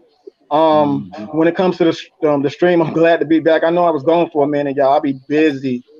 I know I'm gonna be tired in the morning when I get up, but I was like, bump it. It's already was it 10:49 here? It's probably like 1 o'clock in y'all area. Reason. It's almost 2. But excuse me. Yeah, I mean, I just want to salute the panel, salute the chat, everybody in there. Y'all need to cool out. Everything is not a tinfoil hat. Everything isn't fake news. See, dialogue helps bring people together. It creates friendships. It passes on information. You are not a lunatic or some kind of conspiracy theorist to entertain thought, to entertain conversation that other people might have. Everything that people say to you, you can nowadays, especially in the information age, you can go back and check the information yourself. So instead of writing everything off saying tinfoil hat, fake news, blah, blah, blah, do some research. And when somebody like Ball Game is talking, see, when I was growing up, we were taught to respect the elders. And we don't have a lot of this today because a lot of the elders died too early. So we don't have the great-great-granddads there to teach us and everything. We need that kind of information. So like, even on this panel, when this dude started talking, I feel like a shorty sitting down Indian style listening to my grandma. Because I want to get that information. He's going to say something that's going to help me, regardless to what. So yeah, that's all I really got to say. I don't want to go off on a tangent, but yeah. Except when it comes to the game of football. Anything else, I'm the same way. But except we were having such a good time. Hey Rick, you see what I'm doing? Hey Ian, are you still mad? I heard somebody blew you out in Madden. What happened? Hey, didn't nobody blow me out. I got beat, but didn't nobody blow me out. Come on! I don't recall any blow. I don't. Yo, denial is a slippery slope, my friend. Hey, Bob, hey, listen. I'm gonna test Ball Game right now. When we went off stream and I got a hold of the not so great one, what happened? You won. Okay. I just wanted you to clarify that. That's all. So I know great one out there listening. Why'd you do it off stream though? He was too scared. Well, hey. Pressure. No, it wasn't. It didn't have nothing to do with pressure. He had to be. In all fairness, he just had to be able to be 100% himself. Yeah, I heard. Yeah, I heard from the conversation that he had with me the next morning. I heard it. Bob, tell him what I said, bro. No, don't do that. Don't do that. Nah, I ain't gonna don't do that. Don't put me out there like that. I won't do that to you, bro. I won't do that to you. But yeah, hey, much respect to all of y'all, man. Y'all know I got much love for all of y'all, man. Everybody, I think. Hey, before we go, can I ask a question? Go ahead. Yeah. Reason. Let me ask you this, man. When we out here, we vibing and everybody talking and we laughing and everything else, something will happen, right? And you'll be laughing, you'll see Reason do this, and then his face will just go serious, like. You be scaring the hell out of me. So I mean, what happened? Did you get mad? You be like, ha. Then you get. Like your stomach hurt or something.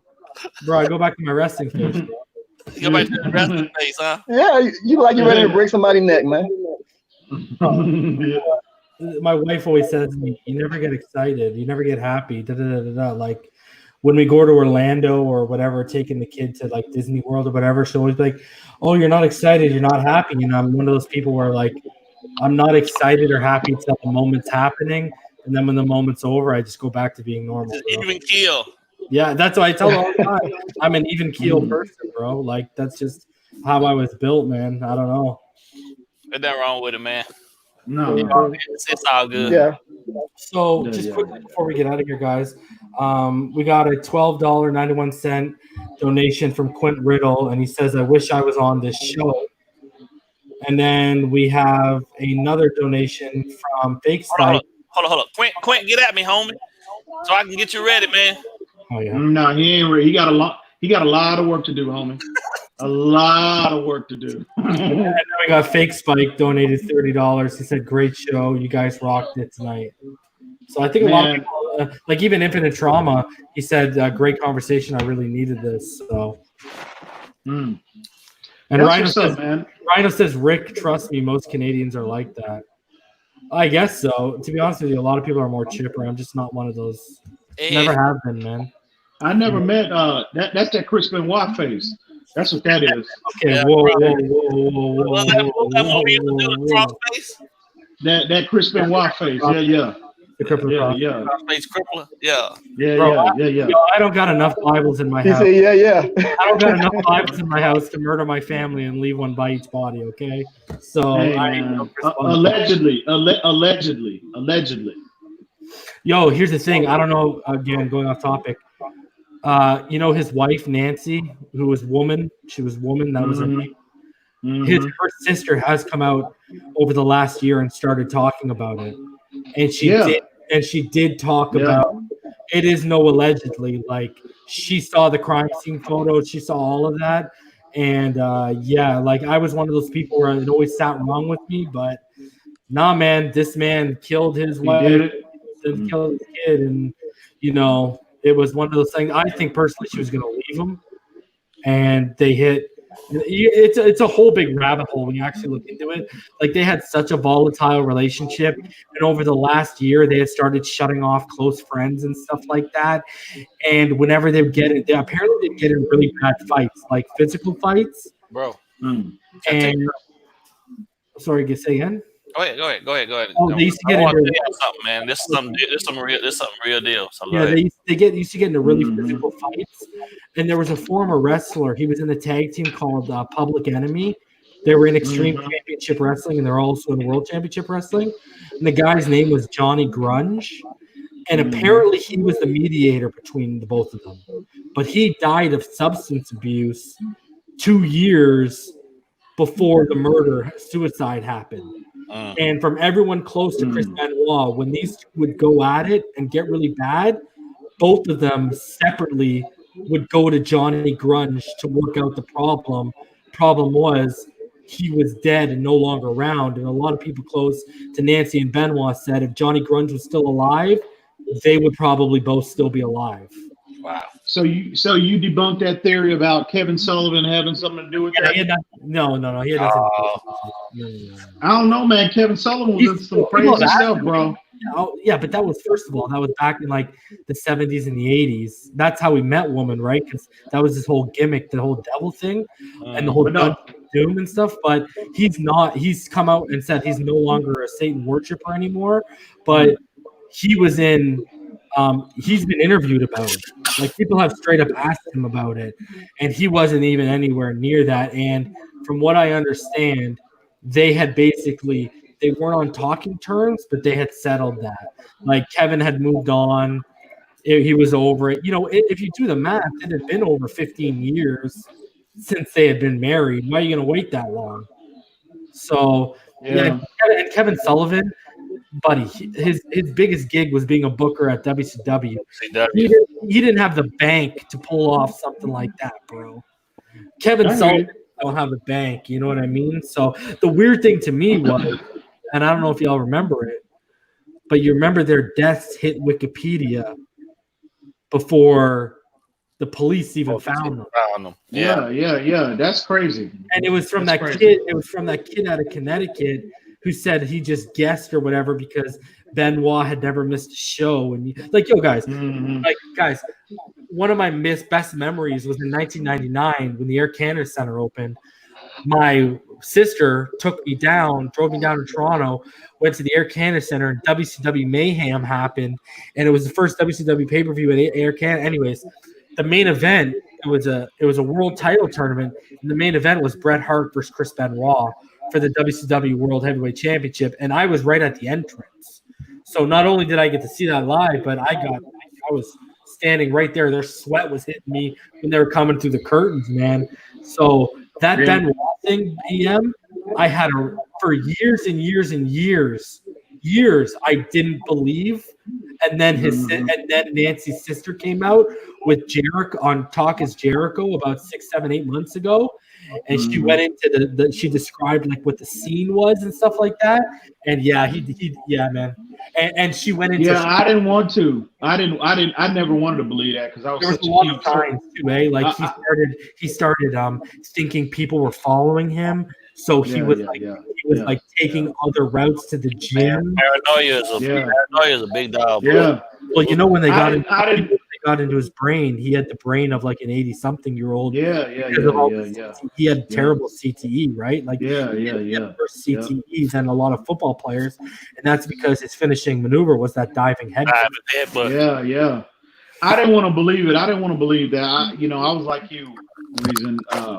I didn't want to because I was such a huge Four Horsemen fan, and Benoit was a part of that. And I didn't want to believe that's just one of the most unfortunate stories I think in terms of like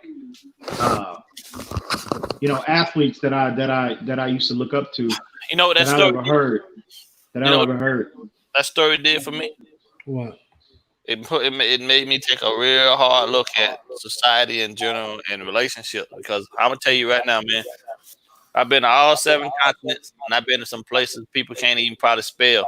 And what I've seen to be more than anything is the fact that a man that is in love with a woman that does not love him at the same level back is the most dangerous and unpredictable person on this planet. I would agree with that. When a man falls, I would agree with that. Completely past what he considers his comfort zone in love with a woman, and that woman does not reciprocate and bring that same love back, he is more dangerous than a lion unfed for 3 months. Yeah. For Benoit, for me, we check out. For Benoit, for me, it was Eddie Guerrero. When Eddie Guerrero died, there was no coming back for Benoit. He was done. No, it was it. Yeah, it was over. That was like his brother, man. It was so close. And he had no one to. And he had no one to confide in. Right? What? You lost your brother. Think of the ripple effect. You lost his brother, right? The guy closest to him, and then the woman in his life, she can't comfort him either. You know what I mean? Mm-hmm. He don't know where to turn to, man. So he just lost it. Dude, I don't know if you guys watched that Dark Side of the Ring. Yeah. But Vicky Guerrero said that after Eddie Guerrero's death, she walked upstairs and she heard it sounded like a child sobbing, and she walked into her bedroom and it was Benoit, and he was literally holding Eddie Guerrero's pillow because he slept on one side and he was smelling like that's how off the deep end this guy was gone with that death. Like, that's something you do with like a girl you lost, not like but that's how close he was, man. She said Eddie Guerrero's own wife said that Chris Benoit took Eddie's death harder than she did. Mm-hmm. Like, it was over for him. And when you look at the timeline, that was it. And when you add in the brain, the CTE, and having the brain of an 80-something-year-old, it was just, that's where your volatility comes from. With that type of brain, you can snap at any minute, and anyone standing in your way, it's a wrap. I think the problem steroid use too. Those guys are what you consider to be extreme and superior athletes, man, and they believe and they're programmed off for so long that they're invincible. Yeah. And for Eddie and for Eddie's passing for Chris, man, brought a stark, I guarantee it brought a stark reality, man, to the fact that we're not gods. You know what I mean? Like, and he's gone, and I don't know what to do with this. Mm-hmm. You know what I'm saying? Like, his whole world around him at that point behind Eddie Guerrero dying, man, just came crashing down around him because the reality set in that, damn, the guy that I looked up to, the guy that my best friend who I regard to be like myself, he's gone. Mm-hmm. That's a lot to deal with, bro. Psychologically, you know what I mean? Because them dudes have to go in there every night, man, and throw caution into the wind in that ring to be great. You feel me? And when you living on the edge like that all the time, and then reality sets in that you can die, like, well, we really do have issues, and he's gone. That's a lot. That's a lot to process, bro. Yeah, man. Anyways, guys, 4 hours. We're out of here, guys. Fins up all day, every day. Hope y'all enjoyed it. All day, every day. Stay tuned to Twitter, and we'll let you know when we're going live next, guys. Have a good one, everyone. Appreciate